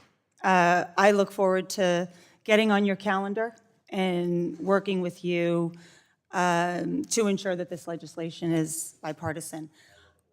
Thank you. Ms. Kozad, when fans went to your meets, who were they cheering for? Were they cheering for your coach, your university president, your conference commissioner, or do you believe it was you and your teammates? Hi, thank you for that question. I definitely feel it was for me and my teammates. Being from a non-revenue generating sport, the fans was my mom and my family members, and those were the people there watching us. I believe you're right. And I want to thank you for answering the question and for being on the panel. And look, I asked that question because too often in this conversation, we lose sight of who actually drives the value, the fans, the excitement of college sports. It's not the coaches, it's not the administrators, it's the athletes. Mr. Huma, I'd like for you to indulge me for a moment. I'm going to describe a few provisions of this bill, and I would love for you to tell me in your expert opinion whether each one strengthens or restricts the rights of college athletes. You can simply respond with strengthen or restrict so we get through it. First, a blanket antitrust exemption for the NCAA and conferences that eliminates athletes' ability to sue over eligibility, NIL, and compensation rules. Restricts. A provision banning college athletes from ever being permitted to collectively bargain regardless of their sport or the revenue they generate. Restricts. Language allowing schools or the NCAA to block NIL deals that conflict with existing contracts. Restricts. A preemption of all state NIL laws, even those that currently expand and protect athletes' rights. Restricts. Thank you, Mr. Huma. So from what I'm hearing, this bill imposes significant new restrictions on college athletes, but let's look at what, if anything, it gives them in return. Mr. Huma, if in your reading of the legislation, does it strengthen Title IX enforcement to ensure more women can play college sports or ensure that they benefit fairly from the House settlement? No. Does it include any provisions to help international athletes like Alex Condon, who helped lead the chairman's beloved Florida Gators to a men's basketball title this year, access their NIL rights? No. So I just want to get this straight. This committee is considering a bill that would constrain or roll back athlete rights, block further progress, and give them little in return. Correct. I think we can do a lot better. It's athletes' talent, labor, and courage that have forced the changes we've seen. Not because the college sports executives wanted it, but because young men and women across the country demanded it. Congress should be standing with the athletes who are unafraid to advocate for themselves, not undermining them. I yield back. I thank the gentlelady, and I think we're going to go with Mr. Vesey. Mr. Vesey, you're recognized for 5 minutes for questioning. Mr. Chairman, thank you very much. I wanted to point out something, and I'm going to change my comments here because I heard something that kind of really bothered me, and it was about the protection of the student athletes from an academic standpoint. And I want people to just remember how students were treated before NIL, the transfer portal, when it came to academics. A lot of these programs would do whatever it took, whatever was necessary to keep players eligible. And I can tell you stories about young people back in the 80s, 90s, 2000s that were pushed into remedial classes, and they thought they were getting ready to graduate from college their senior year, and there was a kid in the Dallas-Fort Worth area that was a first-round draft pick, and he had about 90 hours, and none of them counted towards anything. That's what was happening before the transfer portal, before NIL. And I want people to know that it was Wild West before then. There wasn't anyone looking out for the student athletes before all of this happened. I talked to one player who had a great career in the NFL, absolutely loves his coach, would do anything in the world for his former coach. And he told me, he said, you had to decide at this university that I went to if you wanted to be a student or if you wanted to be an athlete. If you wanted to be a student, they would move you down the depth chart. You had to decide, and if you took certain classes, you would get moved down the depth chart. So there wasn't anyone looking out for the students before all of this happened. What I would like to see, and don't get me started on the low, dismal black student athlete graduating rates, black male graduating rates in football and basketball. If you go back and you can easily Google some of these articles, some of these football programs and basketball programs, they would have 19, 20, 30% black male graduating rates out of these programs. So the schools want to try to put together something that looks more like the past, and I'm telling you, the past was not perfect. The past was jacked up, and these kids were being exploited, and so now they have a chance to get some of this money. Kids that were pushed into remedial classes were threatened to be moved down the depth chart. Now there's starting to be some equal footing here, and I don't want to take that away from future student athletes.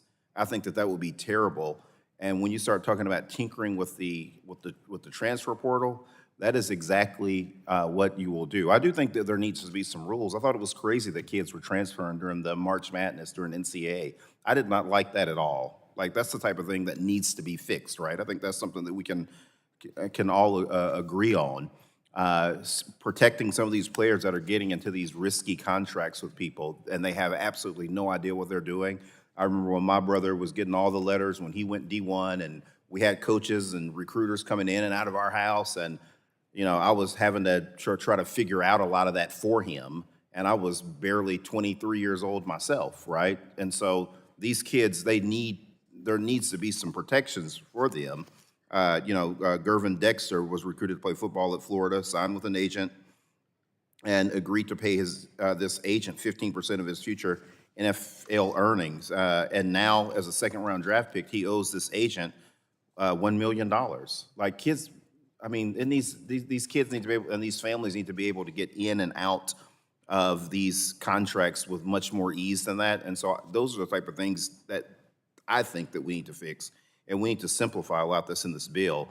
And the remaining time that I have left, I wanted to ask Mr. Huma if he could elaborate on whether NIL legislation should guarantee student athletes the freedom to transfer without administrative hurdles, because I think that's the biggest piece of all of this. My personal opinion, because college football coaching was closed to so many black coaches, I don't think that a Deion Sanders, my son's a freshman at CU, I don't think a Deion Sanders ever gets a chance to coach big-time college football without this transfer portal deal. Please, if you could talk about the question that I just asked you, that would be great. Sure. I think it's important to protect the transfer opportunities, as you mentioned. Schedule them at different times. You know, and the NCAA can do that right now. They don't need to schedule them during postseason playoff games and championships and spring football. So I think that's something they can do as well. I think an important part, and you're talking about graduation rates, one thing that shifted when players got these freedoms, prior to that, if a player wanted to transfer, the school couldn't take their scholarship away just for saying, hey, I'm interested. Now, when they gave athletes the freedom, they say, the moment you step foot in that portal, we can cut your scholarship and close your opportunity. And players are being blamed for a lot of this. Many of these players are being forced into these portals because the coaches are running them off. And players need to be protected from that as well. Gentleman yields back. Appreciate it. And we have now I'll recognize Mr. Keene from the great state of New Jersey for his 5 minutes of questioning. Thank you, Mr. Chairman. And thank you to our distinguished witnesses for being here today. As we look at supporting student athletes around the country, it is important that we provide a consistent legal framework that allows our student athletes to thrive. Federal NIL legislation is an important step towards this end. Mr. King, in the New Jersey State Senate, I voted to advance NIL rights through the New Jersey Fair Play Act. This bill ensured that New Jersey student athletes could receive compensation for use of their NIL. Could you share how the SCORE Act would ensure that students have equal opportunities for NIL rights, not just in New Jersey, but across this country?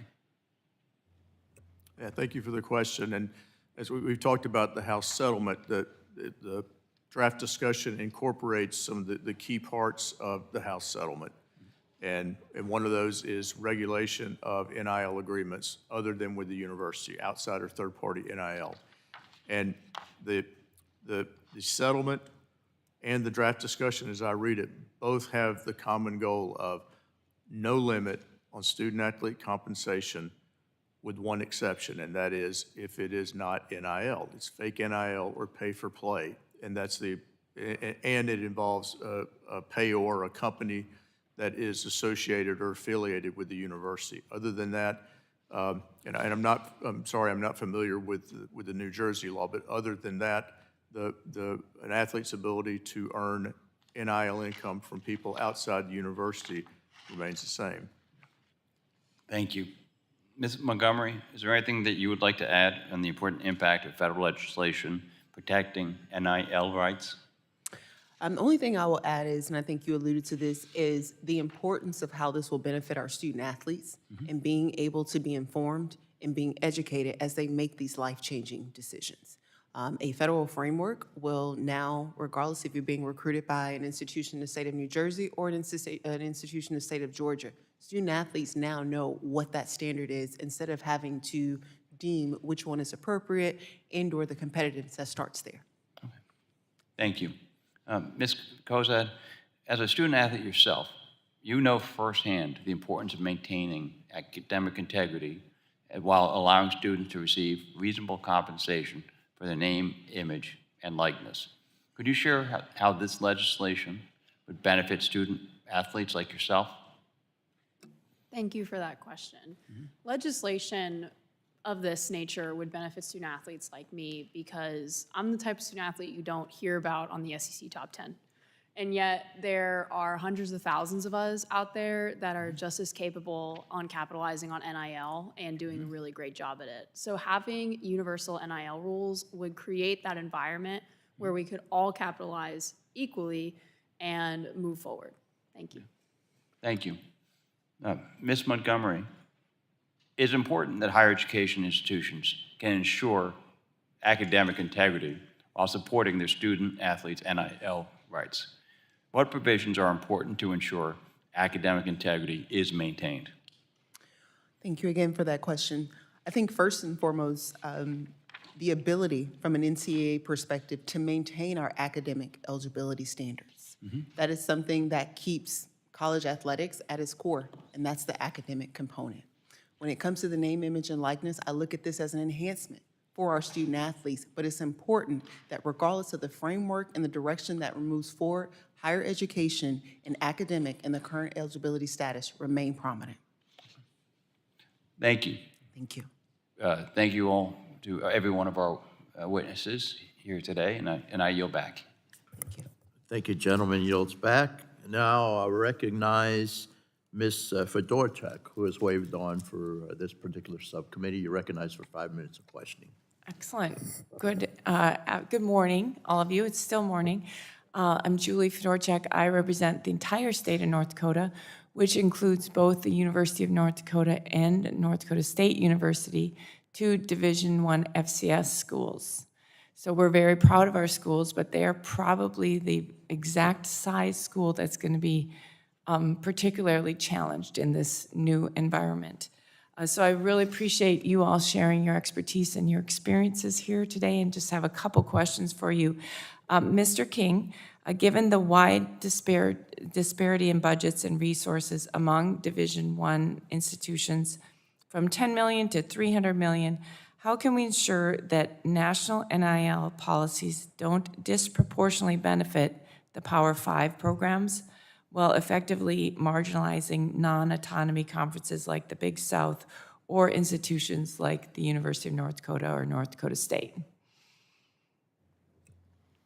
So from a national standpoint, as opposed to 50 different state laws, like having uniformity is obviously important, and then allowing as much freedom as possible for the student athletes while achieving the goal of having some regulation, some structure, rather than just completely unregulated, which is where we basically are now. The House settlement, which if it is codified as part of federal legislation, maintains that, but it provides structure in that the NIL agreements will be submitted and reviewed to make sure that they're not pay for play and that they're not fake NIL. I'm speculating, but I would imagine that that is less of an issue at North Dakota and North Dakota State, although I will note that you have really, really good football. And hockey. Don't forget our hockey. We don't- It's been a little down lately, but it's coming back. We don't do hockey, so I'm not as familiar, but I know you're good in football. And that the type of regulation I'm talking about would make it more difficult for someone to come to one of your players and say, please transfer, we have this deal to give you, which is not really NIL, it's fake NIL. That sort of regulation would be uniform. Okay, thank you. Ms. Montgomery, thank you for your honesty today and your great testimony. You've raised concerns about the current lack of regulation around NIL agents and the risk of roster tampering. That's also a concern that our institutions have expressed. Can you provide examples of how this is affecting student athletes or smaller schools' ability to retain talent, and what would be some of the solutions for addressing those issues? Thank you so much for that question. I'll probably pick up where Mr. King left off, and the uniformity of those laws, while it will not completely abolish tampering, I do think it could curtail that aspect that is a very real concern. An example of that is if you were to have a football student athlete that decided they would like to reopen their recruitment process, they're now going to be able to confirm that the NIL opportunities that they are being offered and received are actually legitimate prior to making that decision. So I think that that is one example of how uniformity in the name, image, and likeness space will once again not abolish tampering, but it can curtail it from a standpoint of student athletes being able to ensure they are considering legitimate opportunities instead of nefarious activity and/or pay for play. Okay, thank you. And then do any of you have concerns about this governing commission that was established in the settlement, and thoughts on what needs to be done to clarify their roles and responsibility, their oversight authority, how we're going to have some enforcement through that group or whoever else is going to be enforcing these new rules and regs? Mr. Homa? Huma, thank you. Thanks for that question. I think in the context of Congress, if Congress looks to a third-party enforcement mechanism, it should not be one where the conferences solely select. You know, it should be neutral, number one. And it shouldn't just focus on whatever the parameters may be economically. It needs to focus on safety standards, any of the benefit protection that athletes have. The athletes need a referee. Okay. Because otherwise they'd be taken advantage of. Thank you. I have 15 seconds. Anybody else thoughts on that? I tried to get in ahead of Mr. Huma, but failed.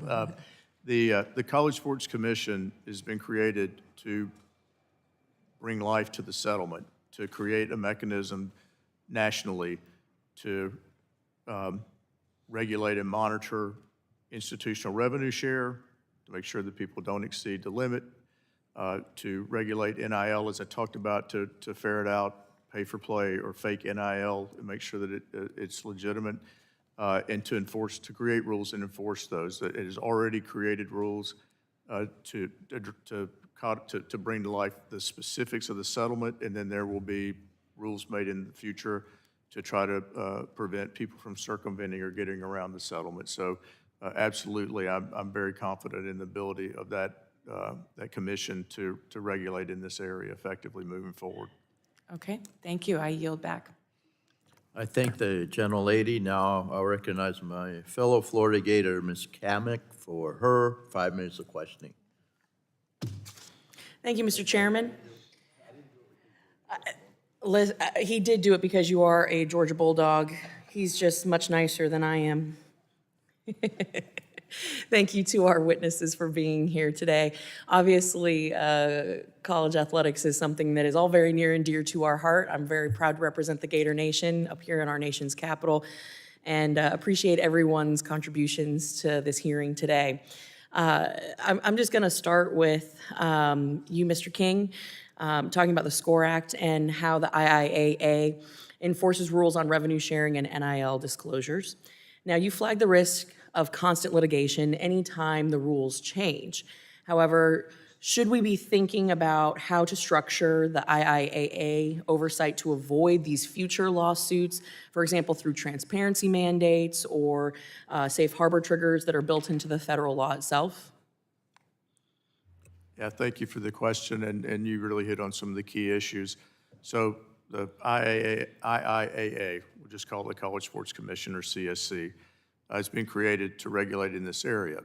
You are correct that one of the concerns that I raised earlier, one of the needs in the legislation is to preempt the state laws, codify the rules coming out of the settlement, and provide protection so long as schools follow those rules, conferences, associations, that they will not be subject to liability.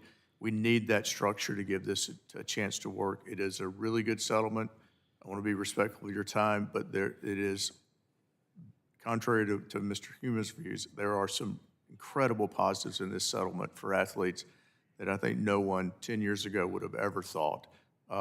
Things that were requested or put forth in legislation 4 or 5 years ago that have now been done, they need to be codified, revenue share, medical guarantees, post-participation, codify those things, and create a structure where this commission can enforce them, give them a chance to succeed and see what happens, rather than immediately being in lawsuits left and right while trying to start this new system.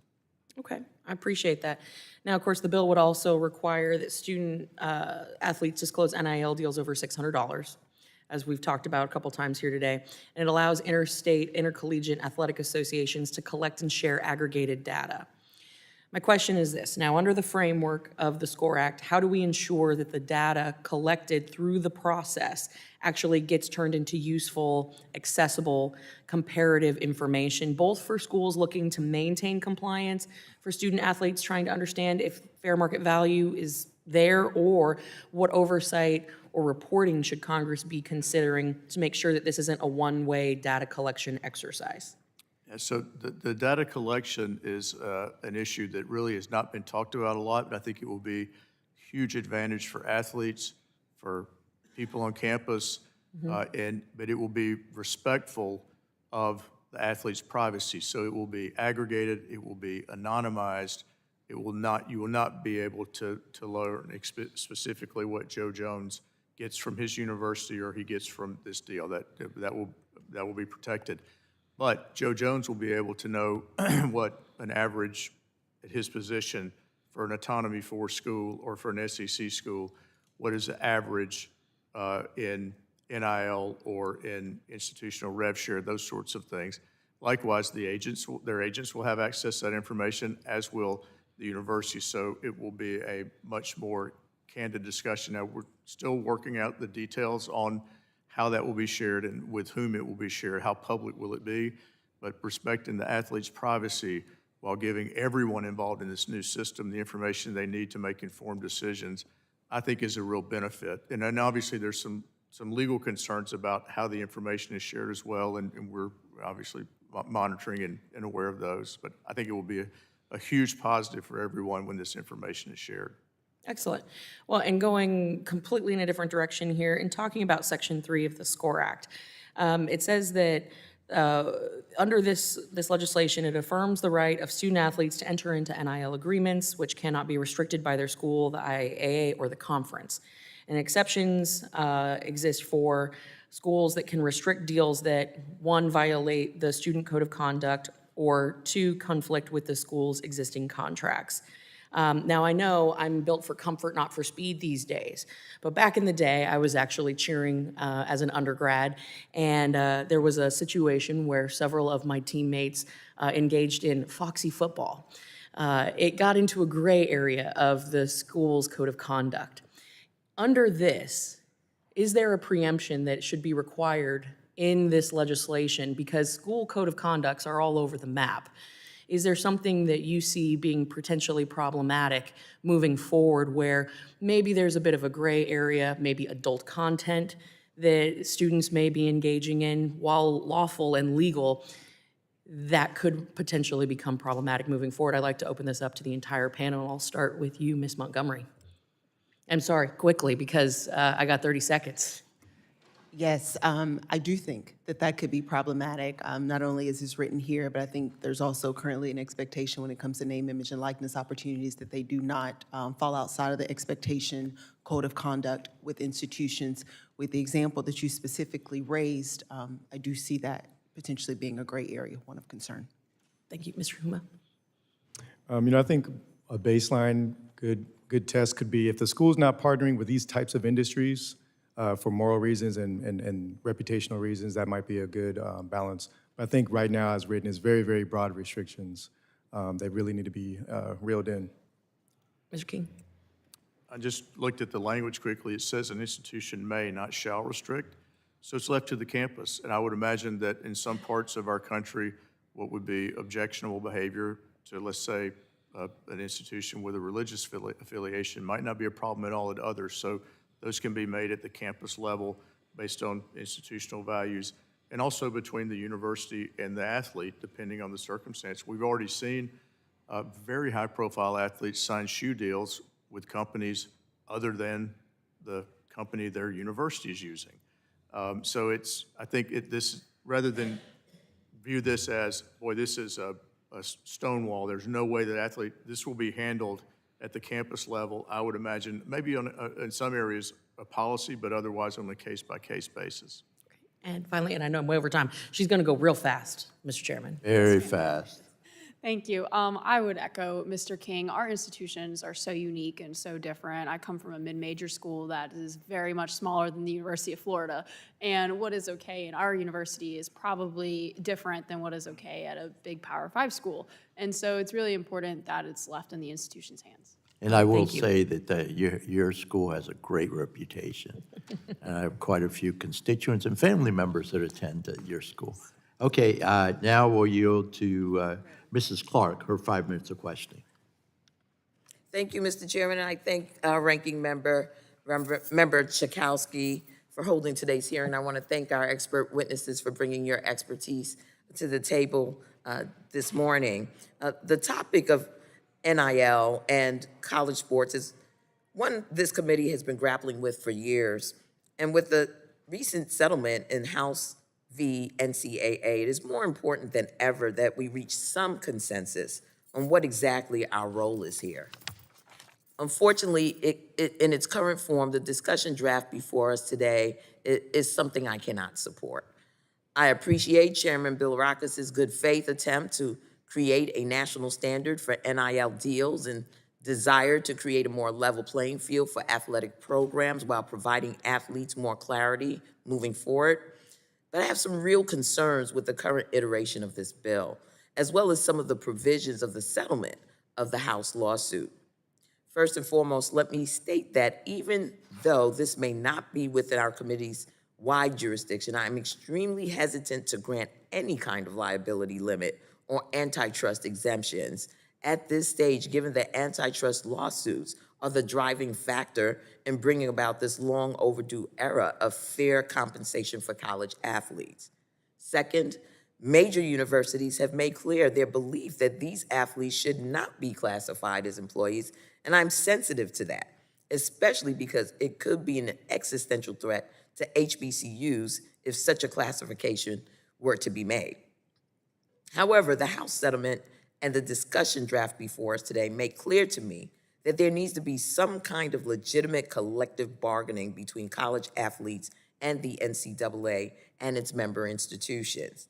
It makes no sense to me to give rules laid out by the NCAA, the institution originally responsible for the decades-long exploitation of college athletics, the power of law as a response to a growing number of antitrust lawsuits challenging that exploitation.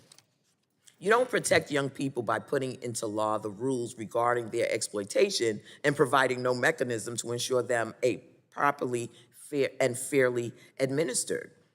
Further, if we're going to arbitrarily allow conferences to cap the amount that schools can directly pay through revenue sharing their college athletes, we should not put up additional barriers around NIL collectives that supplement this income for deserving young athletes.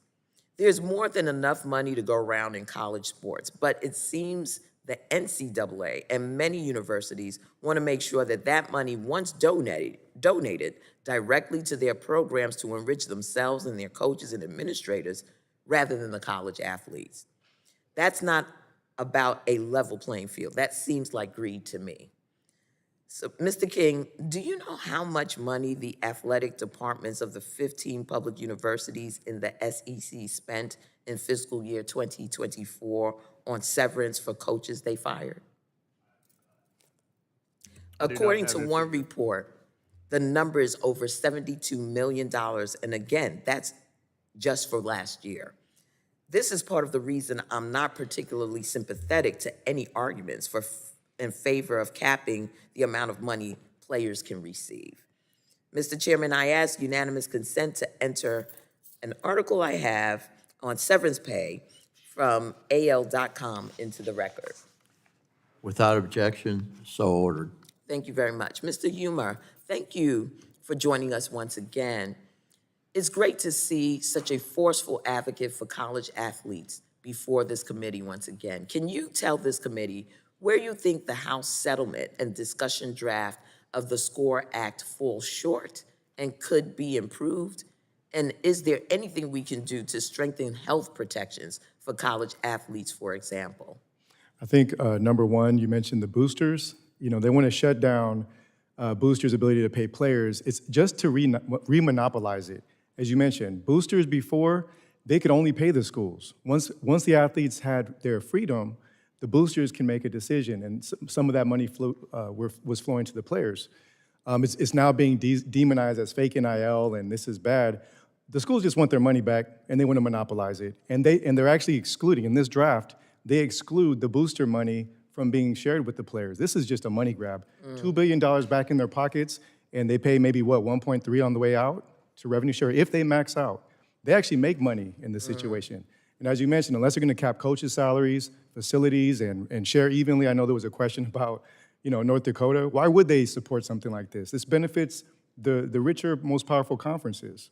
So we can't fantasize and pretend that's not happening. And in that situation, college athletes should not be the only people excluded from the free market. That's what this model is. It's a free market model, and that's okay if that's going to be the model. If it's going to be something different, then let's talk about revenue sharing with Florida and Florida Atlantic and everyone else in between. But that's not the discussion. It's only about how to hammer the players and remonopolize that money. And could you tell a little bit about the health protections for college athletes? Absolutely. Strengthen it. From our perspective, Congress has a duty. they have a duty to help make sure that athletes, not just at the places where maybe there could be collective bargaining and players have the leverage to protect their athletes, but North Dakota athletes need protections as well. No matter what level, community colleges all the way up, everyone needs protections. Congress is you or no one. And if this is going to be that moment, then let it be that moment. Very well, Mr. Chairman, I yield back. Gentlelady yields back. Now I'll recognize the Vice Chairman of the full committee for his 5 minutes of questioning. And I'm sorry, buddy, I'm not doing this on purpose, I promise you. You're my SEC partner, so I wouldn't be doing that to you. Thank you, Mr. I Chairman. recognize that. Thank you, Mr. Chairman, and for your understanding, and to the panel, thank you for being here, and please understand that some of us have dueling committees. It's not a rudeness thing. Did not get to hear my predecessor's questions, but I did get a chance to look at some of the written testimony, and so if this is a duplicate, please forgive me. But a question for Mr. King. In regard to the transfer portals, it's my understanding that there's really no requirement in there that takes into consideration a student athlete's credits. And I'm concerned about this thing that college and universities are supposed to ultimately serve the purpose for, and that's an education. And so should there be a inclusion of what happens to a student athlete's credits when they make a transfer through the portal? Yeah, it is something that was discussed previously, but not framed the way you did, and you framed it exactly the way I would, so thank you for that. So right now, basically unlimited transfers. You can transfer as many times as you want, and the focus has been entirely on tampering and competitive and rebuilding rosters, and really no one talks much about what you raised, and that is, what does it do to the education? And the truth is that the vast majority of the athletes, well over 90%, are not going to play professionally when they finish, and the education must remain front and center in this. And I have talked directly with athletes on our campus who found out after they transferred from somewhere outside in that some of their credits didn't come with them, and it was going to take a semester or a year longer to graduate, maybe beyond their eligibility. So it's absolutely something that we need to be tracking on. And what I don't have to share with you is because we're 2-3 years into this, and actually really a year and a half into unlimited transfers, we don't have the data yet, but I fully expect that you will see that the athletes who enter the portal, especially multiple times, that their rate of success academically will be significantly lower. And that's my concern, so thank you for that thoughtful answer. And I believe that's something that we need to consider from our perspective as well, so thank you for clarifying that. Follow-up question to you, and this is in regard to collectives. Is there anything in the House settlement that limits a collective from giving directly to a school? And would you see that as an important component to keeping a program competitive, or perhaps helping fund those programs that aren't self-sufficient? So there is nothing in this House settlement specific to collectives because that was not at issue, the collective specifically in the lawsuit. But from a regulation standpoint, and this applies to everyone, not just collectives, third-party agreements with entities or individuals associated with an institution, and that's defined, and it's set forth in the draft discussion as well, that those will be subject to review to make sure they're real, that they're actual NIL and not pay for play. Other than that, there's really nothing coming out of the settlement that would specifically relate there. To your question about the donation, there's nothing that would limit a collective's ability to gather money and then give it to the school. I think many people believe that if the settlement goes forward and works as it should, that the individuals who have donated to the collectives in the past will be, might redirect money or decide to give money directly to the school. I'm going to thank you for that. I've only got a minute left, so I'm going to abbreviate this. Hopefully it will make sense, but it's along that same line. Personally, I've been concerned about some of the transparency in some of these NIL deals and the potential bad actors that get involved as agents or taking advantage of students. And in terms of the revenue sharing model, you mentioned the pay for play. Are you confident that a future revenue sharing model will prevent that pay to play thing? And who is the appropriate channel to oversee that? So the settlement agreement gives the conferences and the NCAA, but the conferences the ability to create a structure to make rules and enforce to implement the settlement. And the 4 conferences have created an entity called the College Sports Commission. It went live after the settlement was approved, but has been months in the planning and making, that will enforce the rules to make the settlement work. And so that, yes, that is already, that is in place and will be a work in progress in the coming months, but it exists now. Thank you, Mr. King. Mr. Chairman, I, again, appreciate your patience, and the same to Mr. Carter. Thank you for your patience, and I yield back.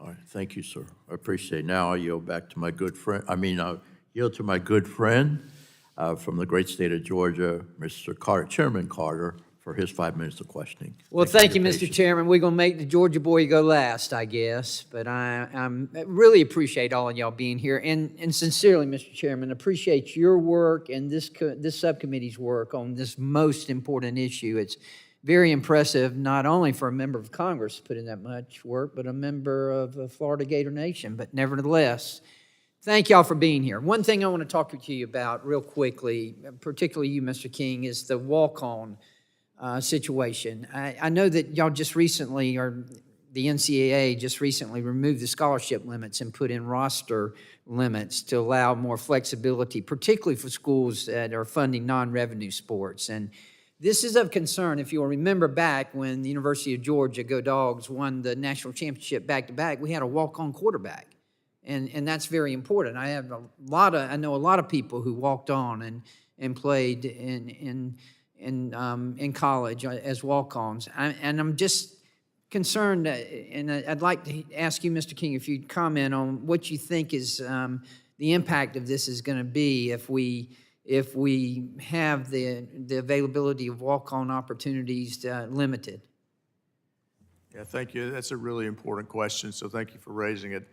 So for those of you who've been following the House settlement, actually for those of you who have not been following it, one of the issues that's addressed in the settlement is it eliminates scholarship limits under NCAA rules. So for example, baseball has had a scholarship limit of 11.7.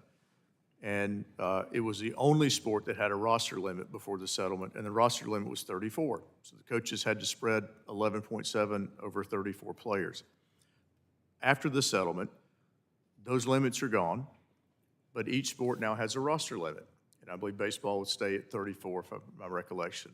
So Georgia can offer 34 full scholarships provide in baseball if it chooses. So where in the past, some of the athletes on the baseball roster would have been walk-ons because they didn't receive scholarship aid, now they'll be able to. And that's true across all sports. So the ability of walk-ons to be a part of the program is still there. It's just they may not be a walk-on anymore. They may be on scholarship. All right. But 1. 2, let's just focus on football because you mentioned Stetson Bennett. Who, by the way, is from my district and whose parents are pharmacists like me. I just want to make sure I got that in. I'm sorry. Yeah, good plug in. The roster limit will be 105. Scholarship limit is 85 before. So any school has the ability to go up to 105 scholarships. They also have the ability to have more than 105 athletes in their preseason camp. They just have to reduce the roster to 105 before the first game.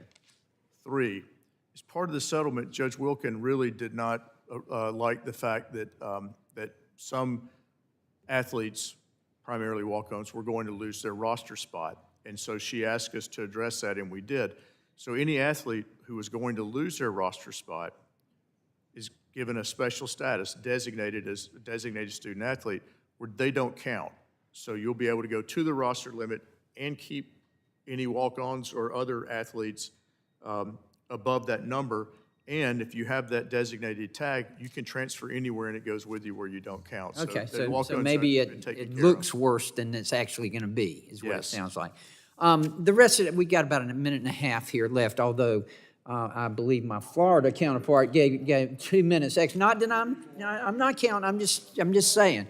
Mr. King, another thing, I know that this has been a long hearing, and I couldn't help but hear the question from my colleague on the other side of the aisle about the number of coaches in the SEC who had been fired and how much we're paying. And I just wanted to give you an opportunity if you want to respond to that or anything else that's been said today, because correct me if I'm wrong, but most of that's coming from one school, from Auburn. It is. You know you can't put me on the spot. I'm sorry. Anybody, so, there have been a number of things that this format does not lend itself well to jump in and say, wait a minute, particularly around the area of medical care for athletes. I'm not in any way denigrating or downplaying any of the instances Mr. Huma talked about, but the way he describes healthcare is just, in college athletics, is completely contrary to what I see on our campuses. He also omitted that, one of I've been coming to DC for over 5 years now, and in the first draft bills, particularly in the Senate, Senator Booker and Senator Blumenthal, thank them very much for their continued work, as well as Senator Cruz. But those bills included revenue share, and they included guaranteed health care beyond the athlete's career. Well, the autonomy conferences were already doing that. In this 5-year period, now the NCAA is doing it for Division I, II, and III, out-of-pockets covered for 2 years. So it's omitted in that conversation that these things are already happening now. And so I just wanted to make that clear. The new scholarships in-house, we've touched on it. I would love to walk through the House settlement, but I know we don't have time. But the scholarship limits going away it's just not a real sizzle issue. People don't want to talk about it. But the benefit of that change, particularly for the non-revenue sports, is really hard to quantify. And every scholarship that is offered to a male athlete must be matched for a female athlete. So if someone decides to go all in on baseball and add 20-plus scholarships, when they have to do it across the board, and several schools have already come out and said these are higher resource schools, that they're going to do it for every athlete. That is an incredible benefit as part of this settlement.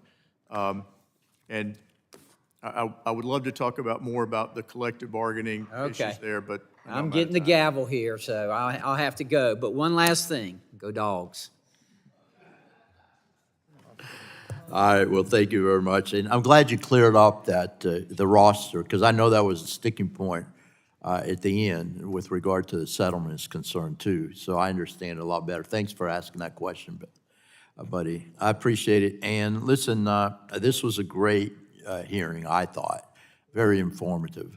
And I know we're going to follow up with some questions. I tell you, you were outstanding. And yes, anybody, you need something?